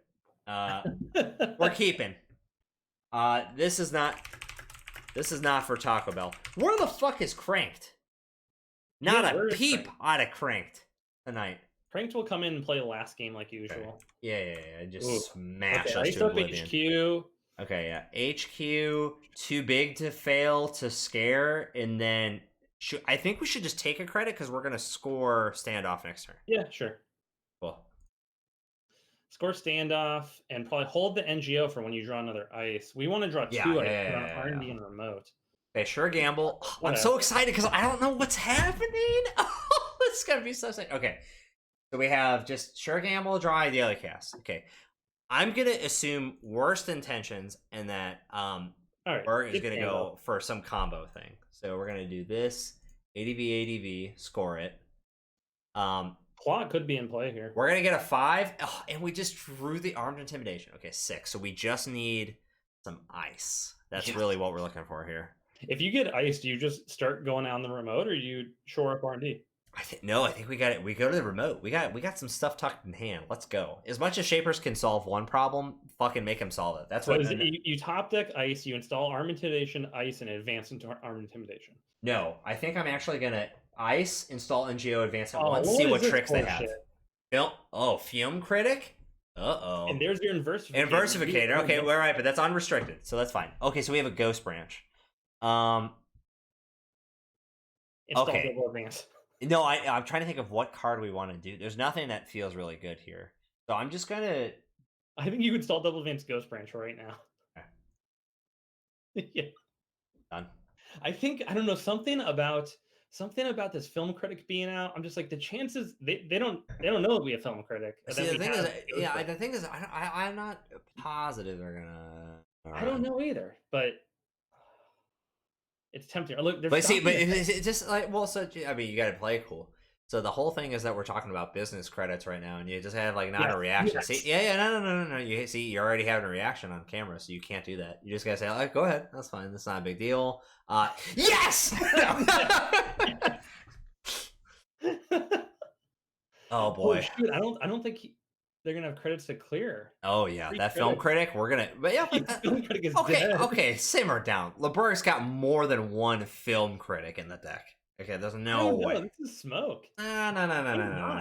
See, you're used to that a key game. A key efficiency. Yeah, efficiency. Slow down. Okay, so obviously, goodbye. And you're not getting that value. And then just maybe install an NGO to advance later. I think it's fine if they want to trash it. Oh yeah, I mean, I'm gonna have to discard a card anyways. Yeah, so just do that. And then the following turn, you can score hostile takeover. Yeah. Don't be booing cards. That's the whole point of this format, is to not boo any card. That's the point. Don't boo shit. No, we handled it. I'm just kidding. Like, they put down Film Critic, we put down Ghost Branch in response. Yeah, exactly. Yeah, presenting lethal. Okay, ooh, perfect. I'm just gonna score the hostile. Yeah, I think that's right. Yeah. As soon as we get an ice, you can casting call that armed intimidation. Don't you fucking talk to me about down that. There, you know? Yeah, 100%. Okay, so we have draw credit card. I'm so worried about some shaper nonsense right now. Okay, SDS deployment, so that's what casting call is going to be for. We're just going to do it again. That's going to be a problem for shaper. What, SDS? Yeah. Why? They have clinch it. No, absolutely not. Clinch it. Yeah, they have clinch it. I don't think we should have played Arc Lockdown because we have the consulting visit. They also have Dangus Box. They also have that operation that trashes a card from their hand. They get to install something. It's not scavenge. It's newer. Halorith, what up, baby? Jake? What? Wait, what do we have? Rebirth in a kit? Uh-oh. Okay, here we go. Oh, sick. Archer. Yeah. Okay. I think you should. I got it. Install Archer. Yep. Install Intimidation, or like even casting call armed intimidation. Yeah. Oh yeah, I know.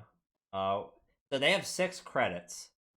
So the idea here is casting call, armed intimidation, and server 5 advance. And ADV. Yeah. We're gonna make this sticky. You're gonna res Archer in front of them, and then they're gonna have to deal with these tags from casting call and 2 meat damage. Ugh. Yeah, I know.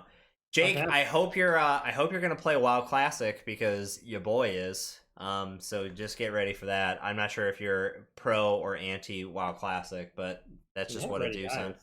Okay. Is that just like the first release of WoW? Is that what you're talking about? Yeah, they're just like releasing it. Nostalgia. Yeah, oh yeah, dude. I was trying to dodge that fire. Don't worry, you and I can die in the same building together. It's gonna be a beautiful. Go the armed intimidation. Then it's just a matter of drawing the combo. So all we need at this point is 24/7, right? That would be correct. It's gonna be 2 tags. It's gonna be clear. I'm still terrified of what's going on here, though. So I have another border control, and that's definitely gonna go on R&D. Trebuchet. Okay, so R&D is gonna go there. I'm gonna put Trebuchet on there as well, and we're gonna throw Broad Daylight into server 5, pretending that it's Rashida Jackson. You know what I'm saying? I think it's fine. Jake, calm down. It's gonna be great. AKA, you're probably right, but I need to get to Twink Battleground. So I'm gonna draw a little bit this turn, trying to find. So I have a hostile. I think I'm just gonna pop it, right? I don't know. You could draw. You draw? That's fine. Okay, yeah, draw. Ooh, I have a Mausolus. That seems useful. Yeah, I put that on HQ. I think it's fine. Maybe draw one more time and then Mausolus on HQ. So here's my thought: is should I put Mausolus on server 5 in advance Broad Daylight? No, I don't think you worry about that. I know we have 2 bad pub. Then we get to start the chain and just start kicking. I'm doing it. I've made an executive decision. All right. Because Mausolus is also on the code gate, which is on the outside, which is good for Kit. Oh yeah, you're right. Then they could have broke Archer, but this Inversificator means you could swap. You can swap Mausolus with the Archer here. Right, but you have to. That's fine though. We're getting them to run. They're not going to be able to do that again. Like it's a lot of credits. We have to start taxing them on credits, otherwise the Shaper's just going to do the Shaper thing.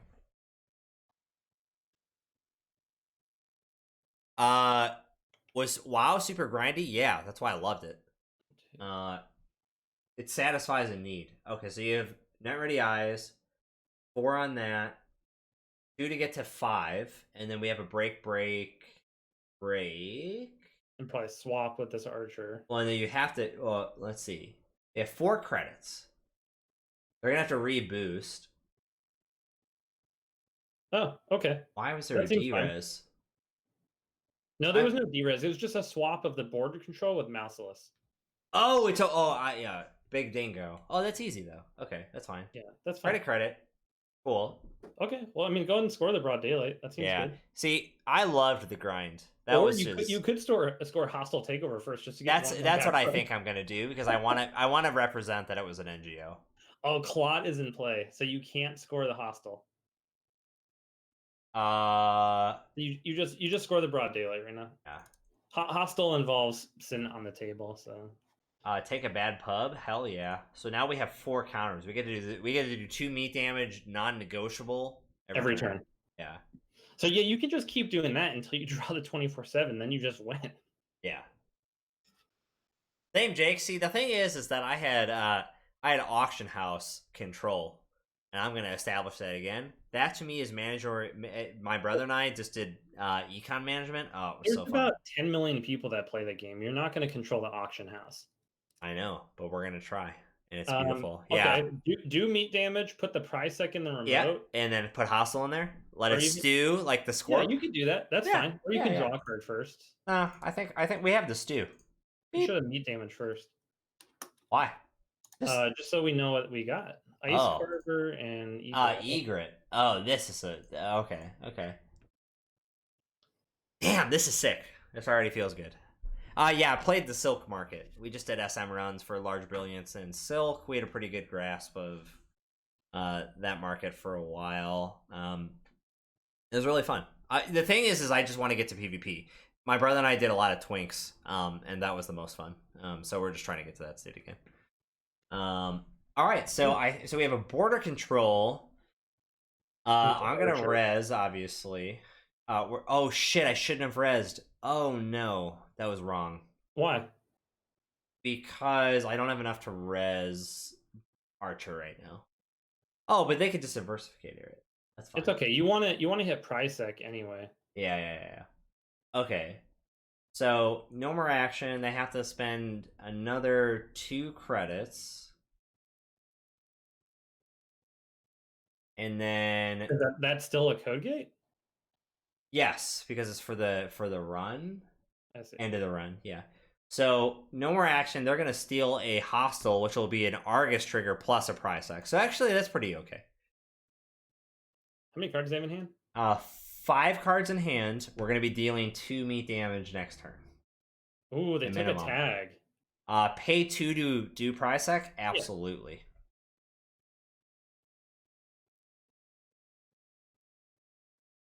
Yeah. Okay. They're broke. We are too. So I think remember to do 2 meat damage with broad daylight. Yeah. And then take 2 credits. Oh, 100%. Do or, 2. Or you could advance NGO front and take a credit. No, we were gonna pretend that's a snare. We're gonna do credit, which doesn't matter because you need 4 for snare. Yeah, totally, Jake. I feel you, homie. It's definitely different per. Grind them out of cards. 11 instead. No, that's what I mean. It's like we might be able to just... Okay, so they just did draw, artist to gain 2. Okay, we have another armed intimidation, which is cool. HQ. So you could advance the NGO front, and you can use broad daylight one last time. Yeah, exactly. ADV. Do another 2, and we hit R&D and networking. Yeah, that's sick. Good. That's great. Networking, I love it. Legal? Yeah, I think that's it's in just system core. Well, system 2019 would technically. Yeah. LeBerg, you had to hit networking. Bad boy for life. Of course. That's the whole point. Gotta get that 24/7 now. Okay, so I'm gonna...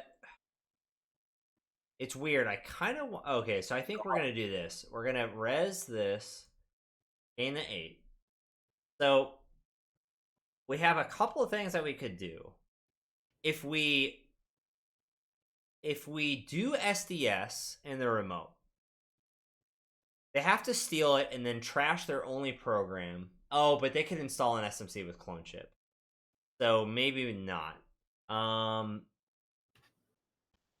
really want to install double ADV, Armed Intimidation, because it makes them have to break Archer and Border Control, because we can end the run after with the trash can ability, which will drain their funds. Yeah, but they move Archer on the R&D. And sure, then Border Control is still online. I just feel like it doesn't work. I feel like they run first click, they move Archer on the R&D. Okay, well let's look at the top. So, all right, let's look at Versificator. So they have to boost by 4 just to get to strength. We have 3 bad pubs, so they have to spend 1 real dollar, which gets them to 8. Net ready eyes. Oh, you're right. Okay. What do you think? So then, what do you think? I think you just draw for 24/7 or money and just draw. Yeah. Oh, we have an Archer. That's even better, maybe. Maybe you put Hordem over HQ and take a credit, and then drop the Archer or the Trebuchet. I'm gonna get rid of the Trebuche. That's fine. Just because that gets us a BP. I feel like these Archers are risky to res just because they can move it around within Versificator. Yeah, totally. Doesn't feel great. Well, that's the whole point. We want no one to feel great. This is real Netrunner. I guess there's no consequence to resing it, though. Standoffs to the sack target. That's what I mean. It's kind of like, okay. Right. We got to think about this. So we have a Trebuche and a Border Control on the inside. You go broke resing the Trebuchet, or you res Border Control and then risk an access. I think we just do nothing and trust the deck. Yeah, I mean, yeah, you could do Border Control just so they don't get 2 accesses this turn. Okay, well, so they didn't break, so I'm going to see if they continue. And then I feel like we do nothing.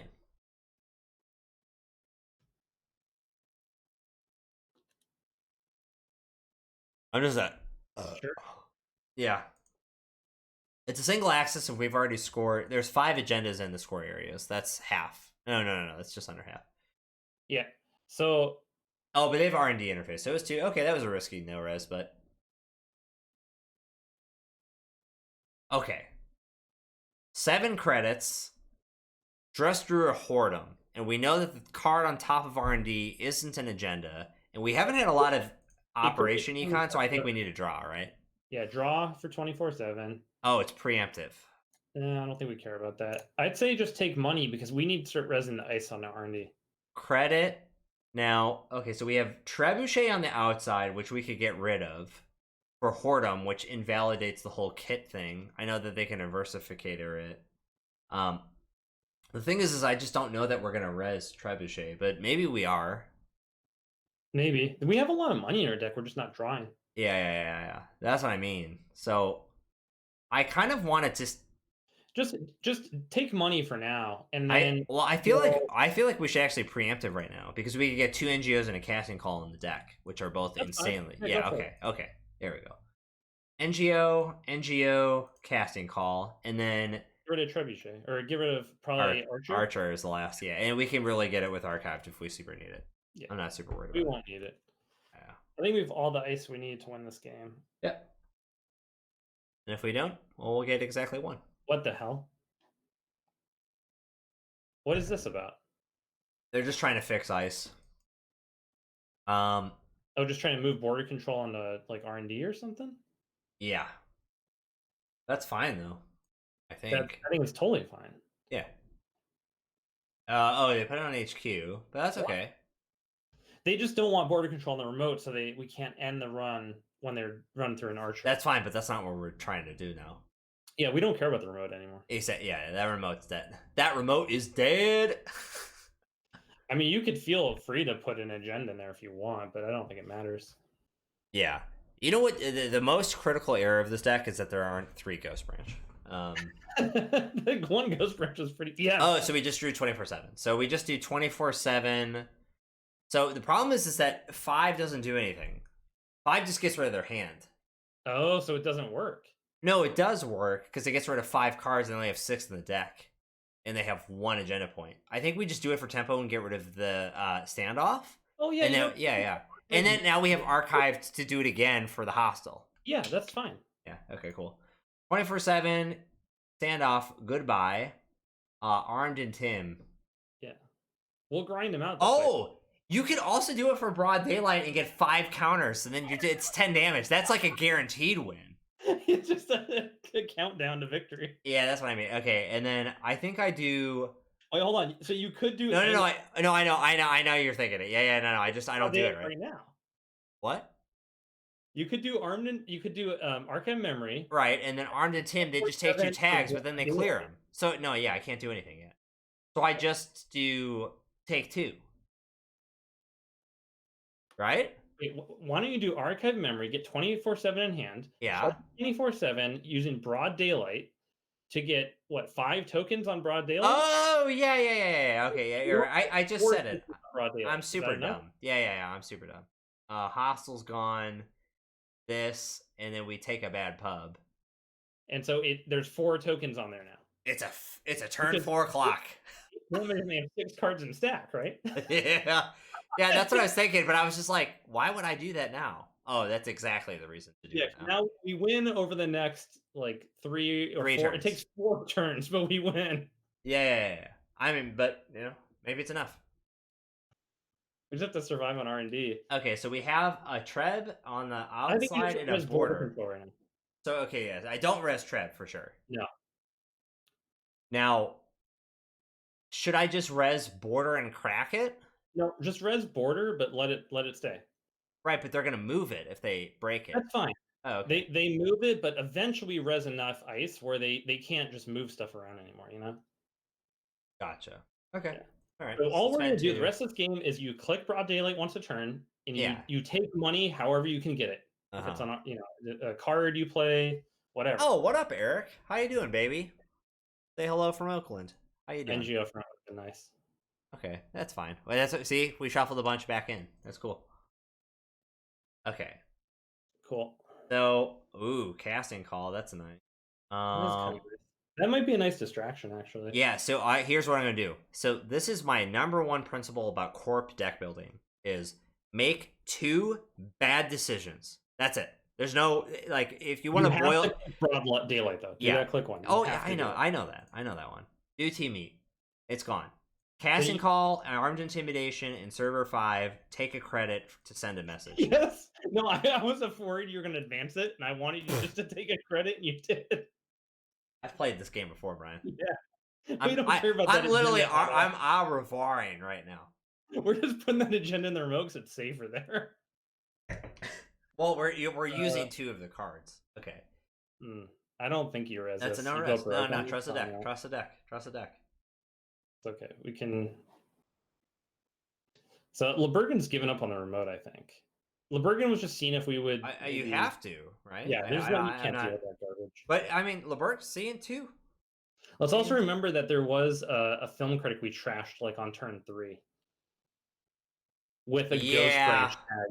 That was that was difficult. How many cards in the hand right now? 4 in the runner's grip. Okay, broad daylight, take money. BD. Gain a credit 5, sure. And then you can't advance our intimidation. I know. Yeah. That's what I was trying to decide. Yeah, because then it forces him to run on it, which is garbage. I think so. Yeah. It's horrible. Yeah. Feta cheese. All right. I don't know. Maybe rest Archer. I don't. I don't know. I feel like I'm really worried about it.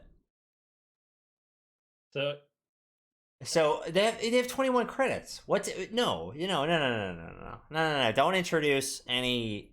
There's no reason to introduce. Just be clear tags, basically, right? So you're gonna take 3 tags from this casting call. Yeah, I'm not gonna do anything. I think like this is you just do this. Yeah.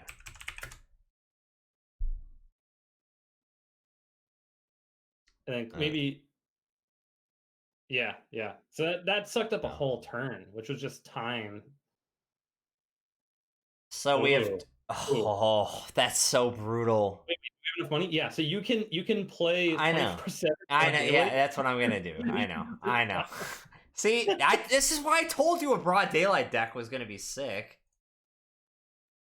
Wait, what did you? You can't play Boom now. Yeah, I can. Calm down. What? Why don't I? Why? They're not tagged. They're not tagged. Bro.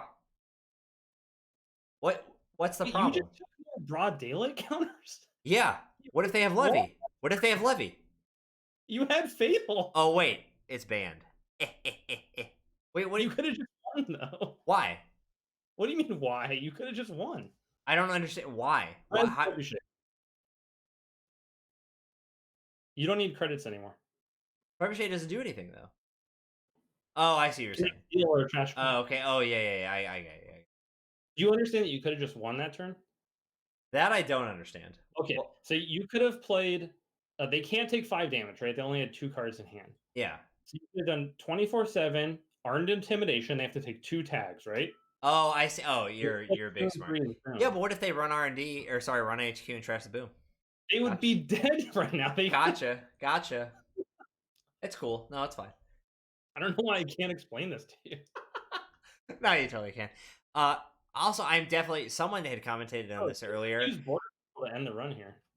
I don't think so. Why? No, because if they steal, there's no way that they could steal.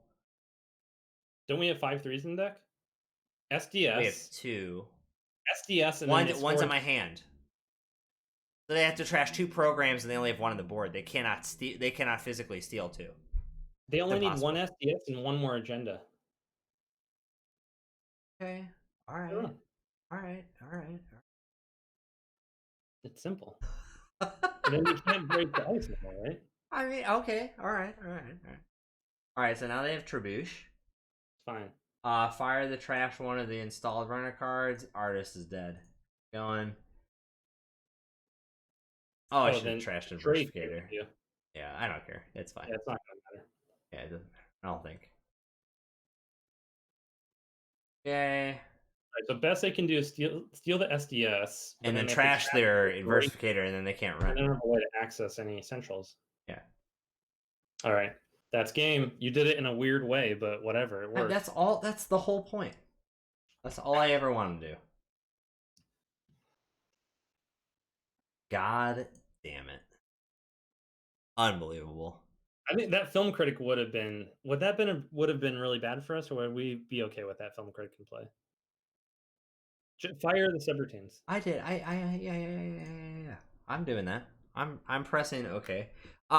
Would the one film critic have been bad for us? Yeah. Would that like change the course of this game?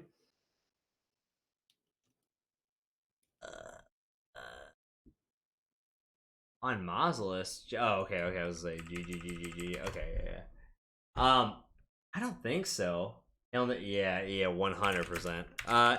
It definitely hurt. I don't know that it was like if they had a film critic, we would have 100% lost, but or not hitting the film critic would have been like 100% lost. In that game, I don't know if it would have made a difference. It's like the hostile takeover. What happened there? That was when they stole it, but then they took a price sec damage as well. Yeah. I don't know. Yeah, I don't. It's hard to say. It wouldn't have clearly won. It's hard. It's hard to say. Lucas. I gotta wait because there's a delay. Bushi, thank you for tuning into the stream. Bushi, you are excused. You are excused. You are marked as fine. Lucas.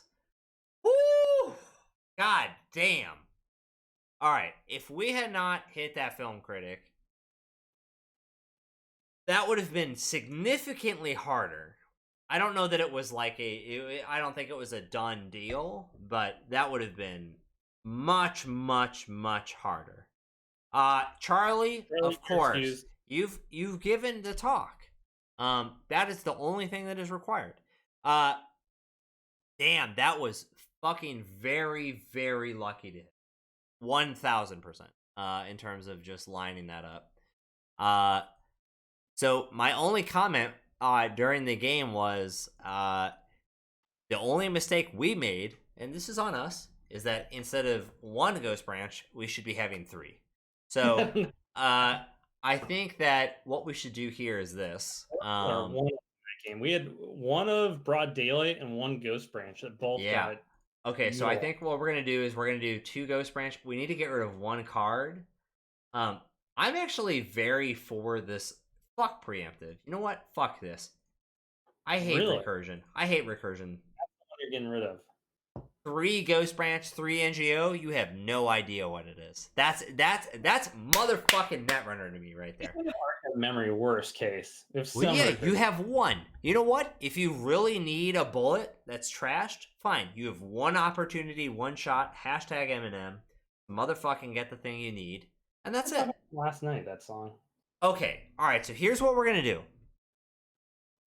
Brian and I need to cover this YouTube video because this is a big effing deal. I have no idea. It's beautiful because normally I know what's going on during the stream. You basically know what's going on. No, I don't. I have nothing in the memory banks on this. Nothing.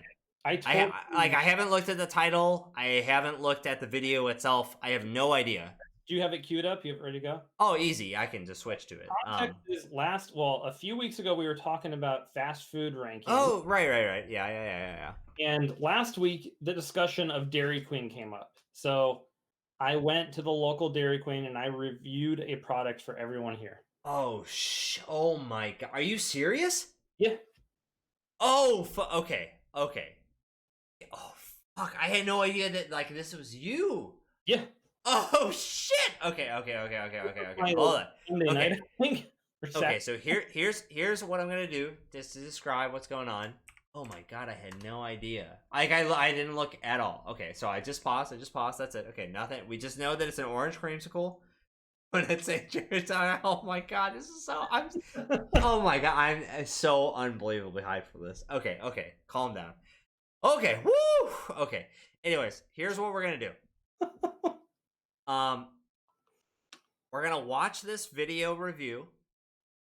Brian's gonna do a frame by frame breakdown, 60 frames in a second, so it might take a little bit. But we expect that we're gonna go back right after this. You know the list, that's fine, but you know what? That's what it do, son. Where LeBerg, Lucas, if you want, come back with your other runner. Make any changes you want, whatever you want to do. Make it a challenge. Let's get it in. I'm already terrified of every runner you make because you love runners more than Corp. I know that about you in your mind's eye. So I'm just fucking terrified of them.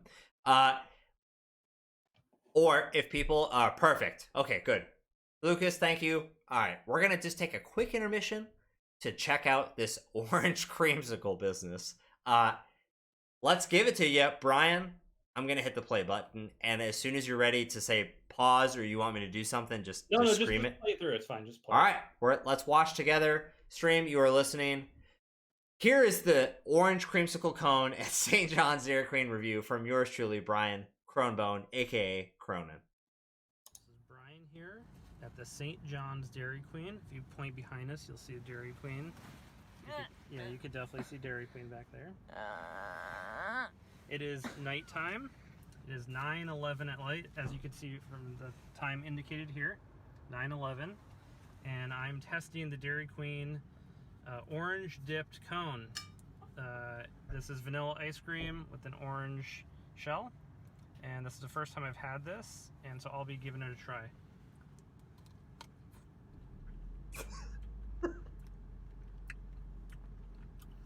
It is mediocre. Back to you, Andrew.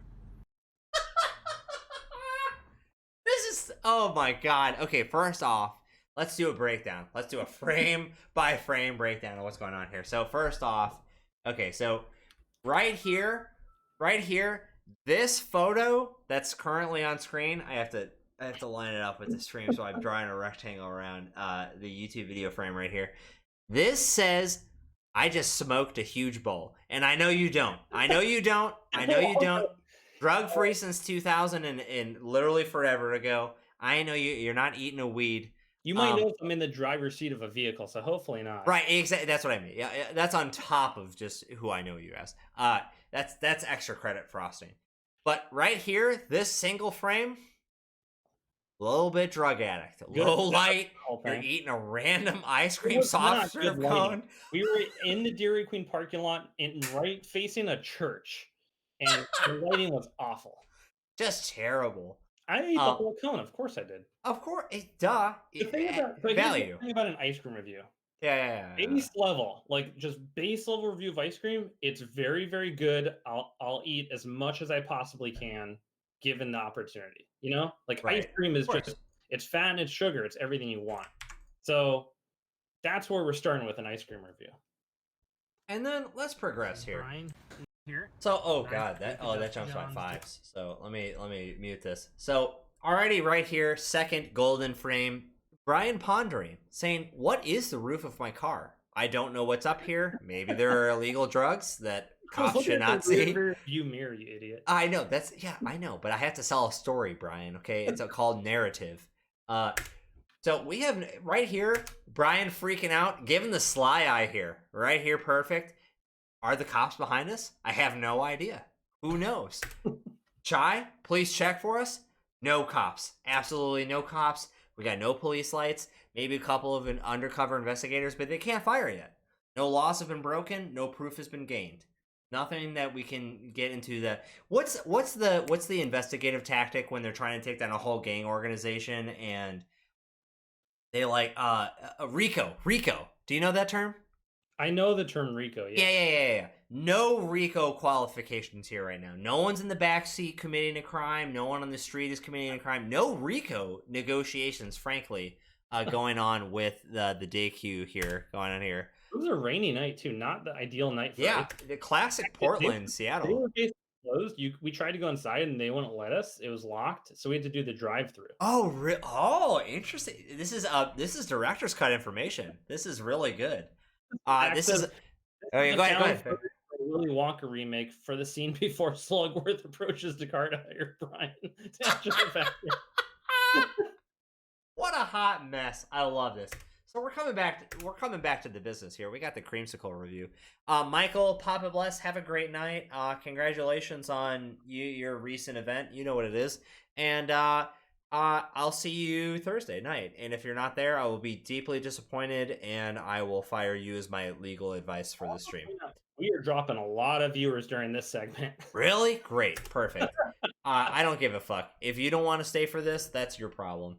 So we have a time review, and we're looking, and Brian's going, right here, this frame, huge disappointment. If you're sly, you'll notice I'm also basically locating it. So this is St. John's in Portland. You see on the map there exactly where we are in case you want to go have this exact same experience when you're visiting Portland. Oh, totally. 100%. Oh, Fat, I got you, babe. There you go. So we're going here. We got great disappointment, but maybe a little bit of anticipation, a little bit of excitement and worry is what I think you're really doing with this cone here. We can tell that it's the shitty soft serve waffle cone material. Waffle cones are dumb. I think if you eat them, you're wrong and you're missing out on a lot of dessert ideas. But that's just personal. Right after I took this video. No. I started eating the cone, right? I got about halfway through, and then I don't know what happened. I was kind of like, I was trying to get this paper off of the cone because I was anticipating I'm gonna eat this cone. So I was trying to get and I fumbled, and ice cream cone went like up in the air. And I'm juggling with the ice cream cone, and it lands on like the armrest of the car. Is that real? Yeah, that's what happened after this video happened, and then I just picked it up and ate it. That's smart. And then right here. Oh, okay. Look at. Okay, I wish we could CSI this. I'm gonna try and stop this as quick as possible. You have some fucking recoil when you eat this. Watch this. Get everyone fucking get ready. Just watch the recoil. I'm gonna track. Oh, you can't see this. I'm an idiot. All right, I'm gonna track with the cursor. Brian's chin is right here. Let's see how far this goes. Oh, that was the totally wrong way to do this. Anyways, look at this. Bah! Bah! You can see the cavity happen at that exact moment. Oh! You know what it was? It's a shell cone, so it's a hard cone. Yeah. Part. I wasn't expecting it to be as tough as it was. just a, and then right here. You can see that it's an M sound right here, and it's for mediocre. That's what we're gonna say. Mediocre. Well, you know what? It truly was a very mediocre cone. Like the thing about it, the creamsicle part was fine. It's exactly what you'd expect, and then you get to just the ice cream part, and you're like, this does not have a lot of flavor. Like it's cold is the flavor, you know? Yeah. Very mediocre, I think is the best way to put it. It wasn't bad, but it certainly wasn't good. Not good. All right, well, here's what we're doing. We just did it. Oh, that's not right. So we have game 2. Let's test this out. So we have this. Oh, that's right. I had the YouTube link. Okay, so I'm putting this up. We have the corp. Let's make it visible. What? Luke is coming right back. I do have to. I did on stream chat, and then I will. Oh, okay, we're good. Okay. Run it back. It seems like a pretty. I mean, 24/7 is just a ridiculous card. It is a ridiculous card, but that's the whole point. It's like play weird agenda. Oh. Okay. And for people at home that are curious how this works here with the hands, I don't know if we could see this from the camera, but we have this envelope here. Tech covering the screen. Beautiful. So that's how that works. So you know what's really interesting though? Okay, you look at the Twitch chat, or sorry, the Twitch stream. All of my cards just show the corp back. I have no idea what my hand is. What? I don't know if this is like a glitch. You can see it at the bottom left though. That's your hand. Oh my god, I'm so stupid. Okay, agreed that I can see it there. I don't know what happened here. Yeah, I don't know either. I kind of want to. I'm gonna keep it. Oh, it just went. Oh, I needed to move my mouse. That's what it was. Okay. Yeah, no, it seems good. You have ice and you have hostile takeovers. That's all you need. Exactly. ADV. Score. Hashtag snap keep. Snap. Crackle pop. Yeah. Oh god. I feel like this next turn is probably an ice turn. Inject. Oh, really? Did we just drop 3 programs in the bin? Oh, yikes. MK though, that's kind of. Two turtles, which is great to get rid of, and an MK. But MK is really not efficient at breaking these things, so it's kind of fine. So I think what I'm actually gonna do is this: HQ, R&D. We'll put a little present on R&D, and then I'm just gonna start scoring off the things that maybe I have in my hand and I'm trying to telegraph. All right, so wait, how does standoff work now? Say it again. Does standoff work how the text says, or is it errated? It's how it is, I think. One of their installed cards until one player declares it. Yeah, so I think right now I'm just gonna go ahead and do it, and then score. Oh yeah, because now they can't even clear one of their. Yeah, that's what I mean, right? Yeah, I mean that's accurate. Yeah. Trash's Corroder to gain a credit. Hey, DL Archives can do nothing about that. It's like, do you even play Mining Accident here? Just because we're gonna charge up that broad daylight with Mining Accident. Oh well, I think so. The thing I think at that point is we have enough BP in the deck that I just pay the 5. We're gonna have. I don't think there's econ problems. Yeah, so we're about to. They're gonna be at 3 bad publicity here. Right, which I think. Oh yeah. At this point, we're fine. Like, there's no pressure. Sure. Just pay the 5. I'm about to score another hostile right now, so it's fine. I just didn't want to get to 4. I think maybe it's a little bit overboard. So we will get to 4. We're gonna res that Trebuchet. Oh, of course. So LeBerg has 2 turtles, an MK and a Corroder in the bin. So it should be noted. Retrieval Run definitely a thing here. But I don't know that I'm going to. I don't want to put Trebuchet on Archives. As much as it is taxing, the Trace 6 isn't that taxing because they're not going to. If you get like a Mouthfulness, you can put that on Archives. Maybe. Yeah, exactly. Yeah. You're with me. You're with me. Or you get a border control, and you might have a lockout situation if they lose another. Oh, you're okay. Okay, I like where your head's at. So we have a couple of flex slots here. We have, we have so we have 8 credits. I feel like this is a big dumb move because we just said no to Mining Accident. It feels kind of weird to score a hostile here. No, I think you do. I think I do because the only thing that they can install from the heap is MK Ultra, and that against Trebuchet and Archer is not good at all. So like. Yeah, go for it. Yeah, I think we just go for it. Oops. This also gives us 3 agendas to potentially 24/7. That is crazy pants. You know what I'm saying? Yeah. Mm-hmm. Well, and we know Archer and whatnot. Yeah, exactly. Oh shit! I didn't display the win scene from last time. Well, if we win this game, you'll get to see it, and if not.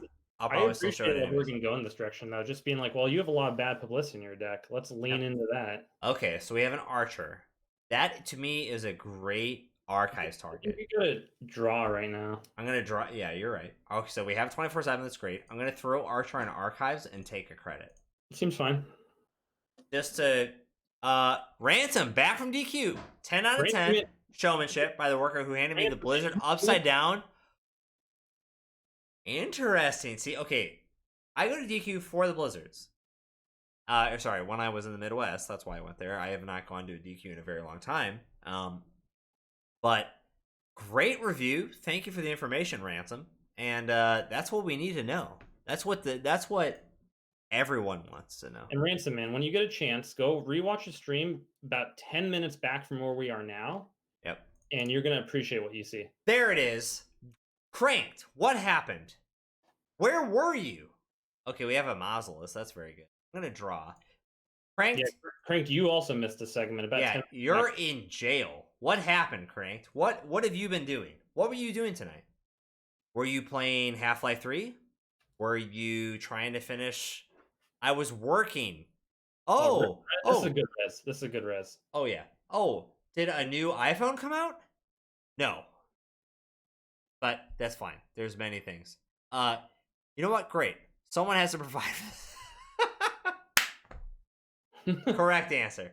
The ultimate correct answer is someone needs to get DQ for this family and or Taco Bell.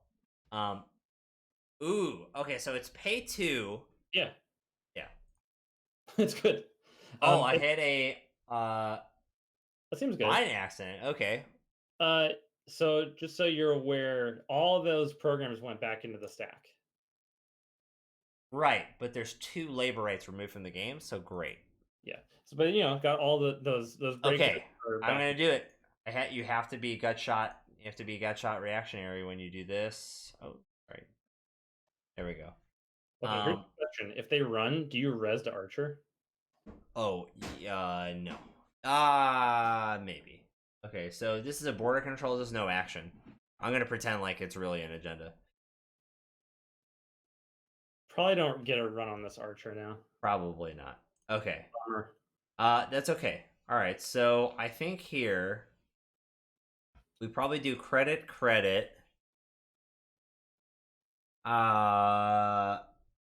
Trebuche seems not very good here, so I'm going to take another credit and get rid of it. It's fine. Yeah, I guess you just got to start resing ice.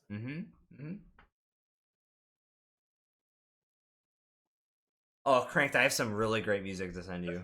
Anything to res? Yeah, I think so, yeah. I will send you, I have a whole record I found that is just incredible. You get a credit from border control. A beauty. I gotta send you this record, and then you need to give me a business review of that record directly after the stream. Okay, so we have here. Yep. Well, I mean, it's kind of like. Wait, let me do the math.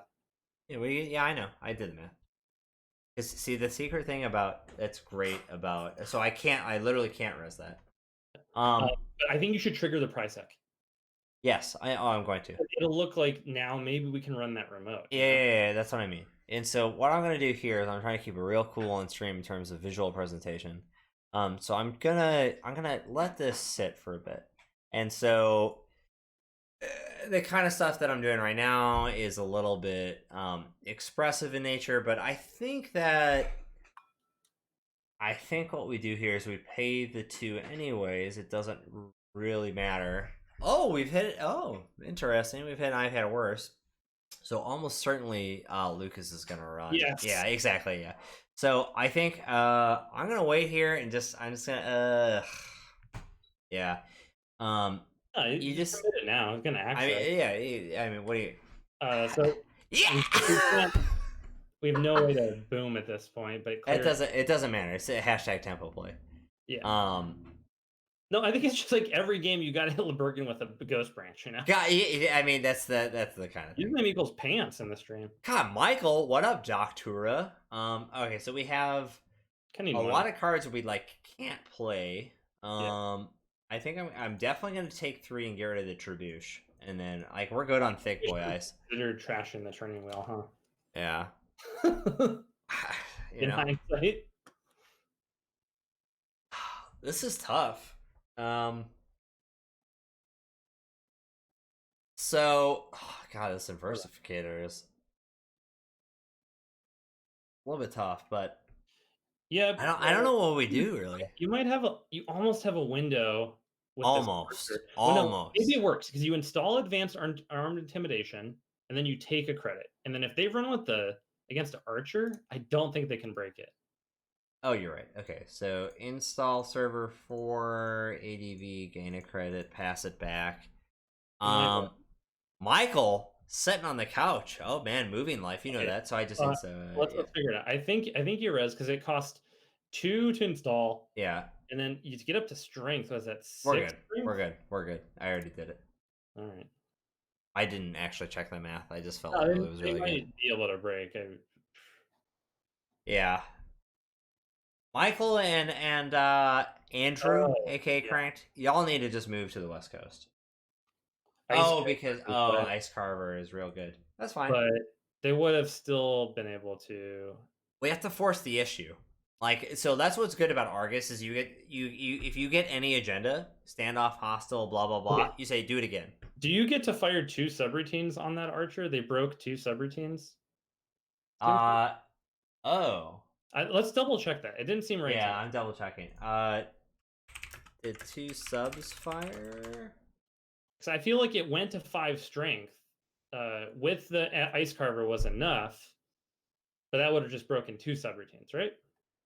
I think so. So they were at MK Ultra starts at 1, 3, and then 5 gets to strength and breaks 2, and then did 2 subs fire. Sure, trash a program and gain 1. Okay, gain 1. You gain 2 credits from. Oh, you're right. Yeah, okay. This, and then trash inverse. Yeah. Okay, start the turn. Install server 480 VADV. Yeah, let's stim hack out of this even. That's what I mean. Yeah. That's why 3 Ghost Branch, 3 NGO is the correct combo, because they have no idea what it is. Like, that's ultimately, I think, the like quote unquote competitive problem with advanceable things. So we just leave that. I think I'm gonna throw Archer on R&D, draw a card, and then take a credit. Boredom is not important. We have enough flex tools. Oh, I know. Man, I should really talk to you about some things.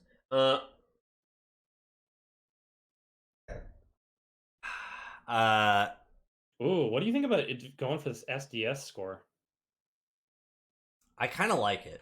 I think I'm gonna do it. Yeah. I'm with you.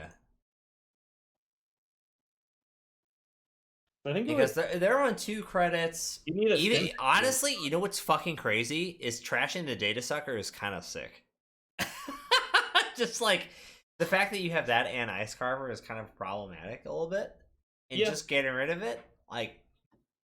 I mean, think of it this way. It's like this same amount of just trashing MK means it just costs them 2 credits. It's a finite amount is the idea, the right? Data sucker, they might be out of data suckers. So how many in the heap? 1? Oh, 3rd labor rights. Okay. So it's weird. I kind of want to let stew. Because if they play a breaker, then it's kind of like whatever. I don't know. I think I'm with you. I'm scoring it. We might just have a path to victory on agenda. So should I be getting rid of the data sucker or just the MK for tax? I think I like the data sucker. Gone. Because that 3 credits. I'm actually going to get rid of Consulting Visit because we have all of the we have all of the operations in hand that we want to do. So it's not a big deal to actually do this. Okay, that's fine. Yeah. See, that was my rationale for not getting rid of it, was wait them to install double and then score it this turn. But that's okay. I have a Mausolus to put on HQ, which we can reasonably do. So if we get an econ card, ooh, interesting. We can't afford we can't yet. So we have to make it a problem. So I think I'm gonna mouse on HQ and take money. Take 2. Yeah. Exactly. What's great though is that if they steal SDS right now, let's say they steal SDS with only 2 programs installed, they're gonna get rid of MK Ultra. I'm gonna 24/7 to trigger SDS to get rid of their corroder, and they have no more labor rights. So I'm gonna do this, draw, and put a border control on server 4. Next turn I'll be casting call SDS double ADV just to see what happens, and I think we're good. So we have a border control in the remote plus an archer. That's a hashtag thickness. Yeah, let's figure this out. Let me do the math. So I think it costs them. So they have to fully break this archer to be able to get in twice. So they'd have to spend 9 credits. That's 6 real credits, 5 real credits twice. They have to spend 10 credits just to break the archer. Border control is 12. They need 12 credits to get into that remote. Exactly. Which they have, but. Oh yeah, sure. I mean, also sounding like clearing tags and whatnot, and the border control costs them 2 clicks to get in the server. Right, but remember again, they play double program. That makes this a lot harder, but it's not a big deal. So I think what we do is this. install double ADV NGO in the remote and see what they do. Yeah, that's because if it's a 3-pointer, they lose, right? So yeah, so they kind of have to go for this now because a yeah, 2-pointer. yeah. That's what I mean, right? It kind of forces the situation. Yeah. This is what I was saying with like advanced traps as an example. Definitely res border control. Yeah. And then I think you use border control to end the run after they break Archer. Yep, that's the point. Just we want to use up their money right now. Yep. 1, 2, 3. No more action, but action before access. And they're on. Gone. I think they can get in one more time, so they should run and use all their money now. Yep. That would be okay. Oh, perfect. So res gain 8. I think they can steal SDS drone if you do that now. So if I put border control on server 4, casting call SDS advance, do you think they can get back in with 6 credits? I think they will get it. They won't get it this turn, but they'll get it the following turn. Okay, draw, and then I'm gonna take a risky call here. I'm gonna take an archive memory card that they don't get to know about, toss a Mausolus, and they have no idea what's going on. What? That's not what I would have done. I know. About this. Okay, so this right here could be very good. This is just super taxing, right? Yeah, Resing the Archer feels good here. Done. Fine. Because we still have path to victory with the second SDS. You're welcome. Yeah, exactly. So they have to Plus, we have a border on the remote, so it's kind of like yeah. They have to spend. They cost them 5 real credits to get through this Archer. Gain 2 and the run. Okay. Yep.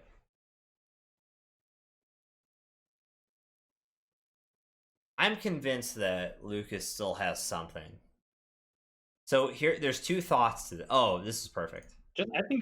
I got it. Don't worry. So the idea here is that we're gonna test any viable blank, and if they can't go, the idea here is we double advance, pretend it's an arm intimidation, like we're trying to let it sit, because that's the whole theme of the deck, right? And then go like that. That's the real thing. Mausolus, that's a res for sure. That's taxing as fuck. They have a lot of credits. I mean, obviously, bad pub is a thing here, but it's not free. So, they can res this and swap it if they like. Not a problem. See, here we go. No res. I'm not gonna crack. Border control. Because I want them to run and have the credits. Casting call, that's fine. That's probably telegraphing that it's not an agenda at the remote, but we're gonna have to see what old Lucas is going for. I think them swapping that Archer was really bad for us, actually. I don't think so. I think we're in a little bit of a. That's what I mean. See, so like I want them to I know. Like I want them to run, but I want them to think about it. I'm gonna res it on purpose because it's not a code gate. We need to make sure we have 4 credits or 3 credits at the end of our. We could play boom. That's the I know. So if they fully break the Mausolus, if they take a tag on the Mausolus, so they're gonna break it. Yeah.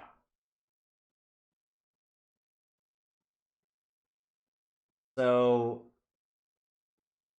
the idea here is we've taxed on credits a little bit.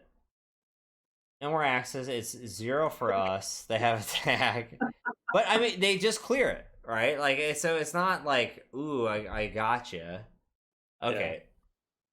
So we have so here's the thought process. We try and jam through 2 SDS right now. So the problem is we don't have enough credits yet. So here's how we do it. Oh, actually, no, I know what we do. We do yes, we do. Okay, so this casting call server for ADV. If they steal it next turn, we get to click for 4 and then do it the following turn, and I think they still won't have enough to get through. No, they don't need anything to get through. It's really just if they can take these tags. Oh, but also we could just border control because they could do. All they need is 1 credit to get into the server. That's all they need, you know. So what do we have? Omar. Oh, Omar. Okay, so they're just gonna bust through Mouseless. Interesting. Interesting. Well, they're giving up the remote play. They're just trying to win on centrals. Right well, now. Right, So, because go into R&D with turning wheel and try and win. Exactly. Yep. Okay. Oh, do 1 net damage. We're gonna think 5 tags by Ghost Branch tonight. Oh god. I'm waiting. I got this. Shout out to Ghost Branch. Shout out to Casting Call. I'll stop there. Oh, Kevin, you're a maniac. Oh, I love it. Okay, so we're gonna see. It's a 4. It's 4 gen. Ghost Branch rip. Yeah. Nothing. 4 went out for the homies. You gotta go in the remote.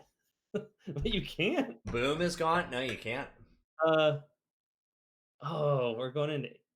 No. What are we doing? This is just a straight up run on. Oh, looking at the face downs. Yeah, hoping. Yeah. No. I mean, you have to do that. You have to do that just to make sure that there's no. I don't think so. No, there's nothing in there. What LeBergen was hoping was find 2 points in R&D and then go into the remote. Then you win. That was that was a great play. No, I mean the play makes complete sense. Like there's no, I don't know what you do otherwise. Boom. I think you just have to go in the remote right now, and hopefully we don't get the boom. You see, consulting visit and archives. I guess. I mean the thing. Yeah, I think it's right. You know. Yeah, you pay 1 credit to get because the turn could be if you end up the turn with 2 tags, like just credit boom, right? Like there's many situations that could happen in this deck that facilitate that. You have to either go into HQ right now, which you cannot do, right? Or you go into the remote and take the win conditionally. Yeah. But the thing that's sick is we had another SDS ready to go. That's the unexpected play. Because like you have far less avenues to win, I believe, at that point. Because there's just, I mean, you have to go against, you have to use Omar, break archives, get in, get the rip, plus be able to go server 1, border control, survive a break, plus Mouseless, blah blah blah blah blah. So I think at this point, I don't know that Lucas has a move because the Omar has been used. Oh no, and we have border control on the remote, so he can't even run the remote. So that's what I mean. Yeah, the remote's dead. Because as soon as the run happens, it's pre-encounter. For the same reason that you don't have a play. Let's say you have a stim hacking in. You don't have a play on HQ because we can end the run. Yep. You don't have a play on R&D because you've seen all the cards R&D. There's nothing you could do. Yep. That's why border control needs to be banned, which is in the suggested list of changes I have. It's just too. As much as I love the fact that there's a new mechanic of like, oh, trash, this ice, you get to do something crazy. The fact that it's end the run at insta speed is a problem.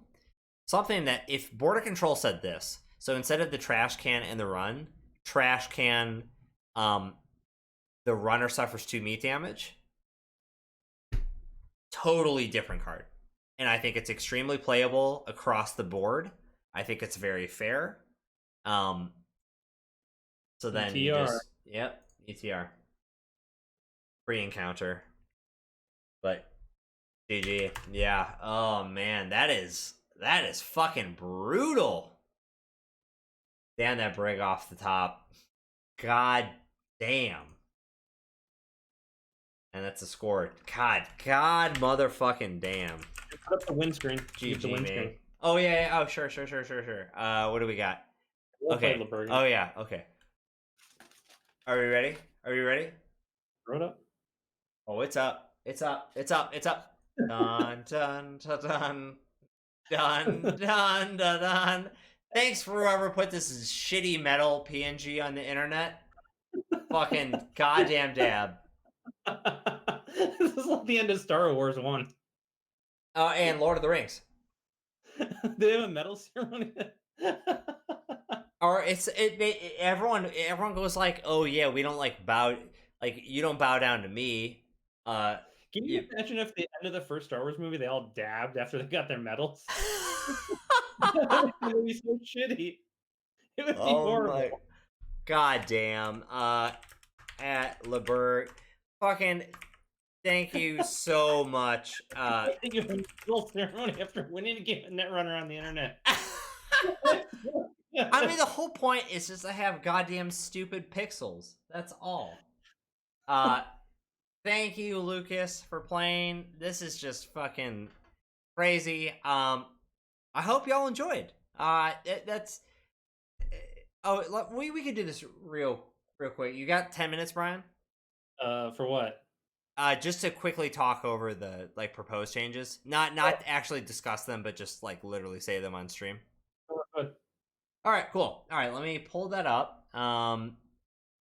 So, here's what I'm thinking in terms of cards that I want to change in the most wanted list. And let me see if I can do this. I believe I can. Give me 1 second. Oh wait, no, that one. This one. Cool. I think this should work. Oh no, it uses hardware acceleration. I'm a big Dumbo. What I can do is this though. Give me 1 second. Display capture should work right here. Cool. Okay, so y'all should be able to see this on screen. Really, the highlighted parts are what I want to talk about. Oh, Ewok dab from Neva. Oh, beautiful. Hit the dab. R2D2 going crazy. Love it. Thank you. Here are the proposes I'm trying to put forth between right after the old PJ20 stream. So these are the card changes from ban to no restriction, 24/7. That's happening. That was just a mistake. We're gonna talk about it, Lucas. We'll talk about it right now. So ban to no restriction, 24/7 New Cycle plus Mars for Martian. I think both of those are very specific cards that are for very specific strategies, and I think they should be generally allowed. If you're gonna go tag me, get some econ. You're gonna lose to high profile target or boom if the corp has them, and I think that's pretty fine. Ban to restricted, scarcity of resources. So I do think that given the card pool where Aesop's is completely unrestricted, the runner inclination is to put scarcity. Here's the condition, is that if we move this from ban to restricted, I want to make sure that every corp isn't just going to insta-play scarcity as their card. To me, that's the same thing as GFI, which seems gross and redundant, and I'm not super into that. So my thought is put that as a restricted card. Talk about Museum in a second. Banning all currents, though. What? You were talking about banning all currents. So that was before, if no one was playing currents, period. We need the full SF tournament, in my opinion, to justify that, or at least enough games on record to actually see if that's fine. But I'm not quite there yet. I'm just saying that scarcity, I think, as a restricted card is fine. Maybe it's Laxton's cheat. I don't know. All right. Restricted to ban. Border control. It's just too universal. It's too good. I really like that there's a new type of mechanic on there of trash it and end the run. I think that the mechanic is fine, but I think the end result is not fine. So I would rather it be a much more. I want it to be as unavoidable but very conflicting for the runner. So I think something like 2 meat damage, which is native to the Wayland faction, maybe 3, is pretty good. But I don't want to totally prevent pure lockout. So I think 2 might be the correct amount. Angolo and Lamb, the fact that they transform ice types, I think that's too powerful of an effect. So I just want to get rid of them, in all honesty. I think it simplifies the list. Kit. What? Say again? Kit? Oh yeah. I think getting rid of these 4 different corp restricted cards. Oh yeah, sure. Thank you, Pete. It's good. I think that's very good for you and I doing a calculated effort, but I also do want to massively, or more test this at a broader level. So I think E-grade is fine though, because you have to pay for it, install it, put it on an ice, and then run. That's a lot more steps than installing an icebreaker and then choosing to use the paid ability window, which is far different. So as much as I understand that eGrid is definitely doing it, I think that's a good. Oh, okay, yeah, I think like that's a good version of it. Kit should exist. It's a really cool ID. I don't think it should be insta-speed and absolute and have a bunch of different fucking cards to do it. I think it should be a very specific build, very similar to like Titan and Atlas is the idea there. In terms of restricted to unrestricted, Surveyor and Ultraviolet clearance, both of those seem fine. You have to dedicate, you got to pay influence, you got to lean into the strategy, and I think that's totally okay. So just move them to unrestricted, not a big deal. Unrestricted to ban, none. We're good on that part. And then unrestricted to restricted, Caldera. The thing that I was thinking about in terms of a lot of deck building iterations, any deck that would play feedback filter could very easily afford Caldera. So there's no reason to have both of them. They should both be on the bullet list, which is really the way I'm thinking about restricted cards in terms of runner, not corp. The idea here is that a runner gets one little gotcha. I'm more resistant to tags. I'm more resistant to net damage. I'm more resistant to meat damage. I'm more resistant to you trying to tax my clicks. You get one of those aspects, not one and some amount of others. So I want to move that back there. Mercs, same thought process. It's very in this same tone as tags and meat damage. And that's really it. Is that partly because you're bringing Mars for Martians back? You want to guard against that with the Mercs? Not necessarily that combo of items, but the idea with the restricted list in terms of runner is that the way I like to think about it is that runners get to have like one trait. Maybe think of it as like a racial passive using like the World of Warcraft or like Mass Effect kind of similarities there of like you get to be resistant against one thing. Like that's just what you get to do. So I think the restricted list really limits the like, oh, I'm resistant to tags or net damage or meat damage or brain damage, or I have a lot of redundant things. Oh yeah, you heard Kumar going hard in the paint. He might hop in the cat cab in a second. So let's be quiet and let's see if he does that. And just why does Username Equal want to ban Vitruvius so bad? Oh, because it's an unbelievably powerful card and should have been banned in the year of 2018. I mean that card came out in 2012. Yeah, it's just broken though. I mean, there are so many. It's a meme from Gen Con 2018. Is the OG thing, but there were just multiple HB decks that were all playing for Vitruvius, and there was commentary on like infinite recursion and things like that. Is the TLDR, but that's the general idea. The only other thing that I am considering, and this I would implement all of the changes that I just specified before doing this. And actually, maybe this is a reasonable exchange. Lucas, pay attention. If I make so here was my idea with Levy was errata the card to say limit 1 per deck, and it's on the restricted list. So you get 1 Levy, you get to redo the whole thing, you got to spend the influence, and you make it your restricted card. If that is possible, I am very comfortable with putting Museum of History as just a restricted card in terms of Corp. Because Corp has a finite, definitive, I will lose if I don't have enough cards plan. You can interact with trashing an asset installed in the board.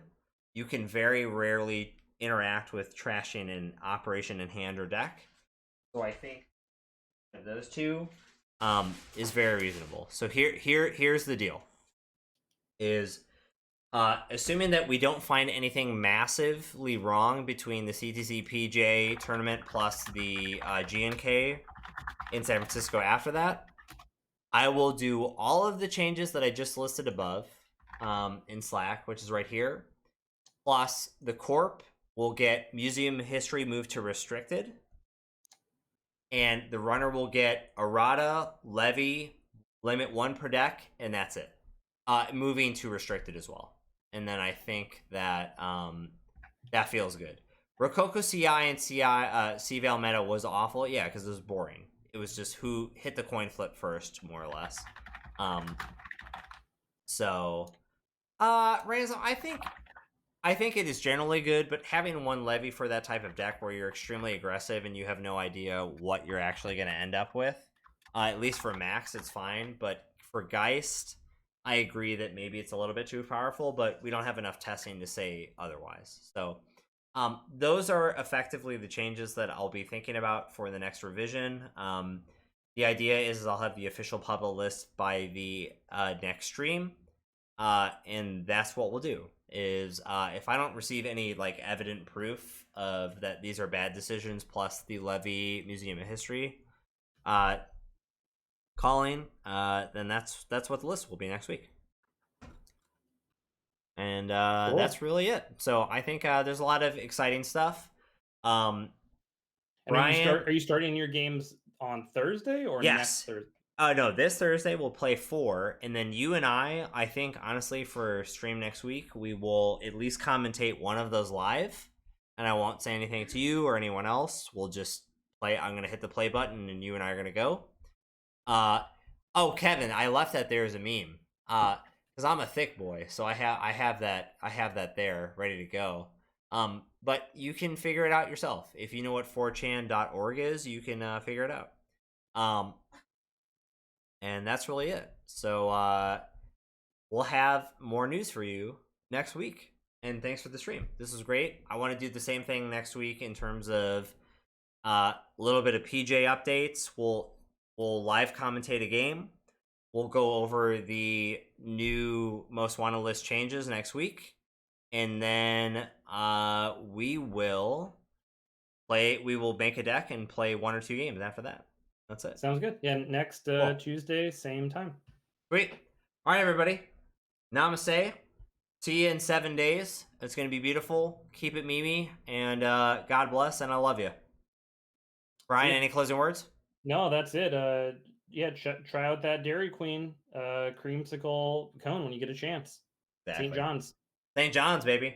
All right, we're out. See you in a week.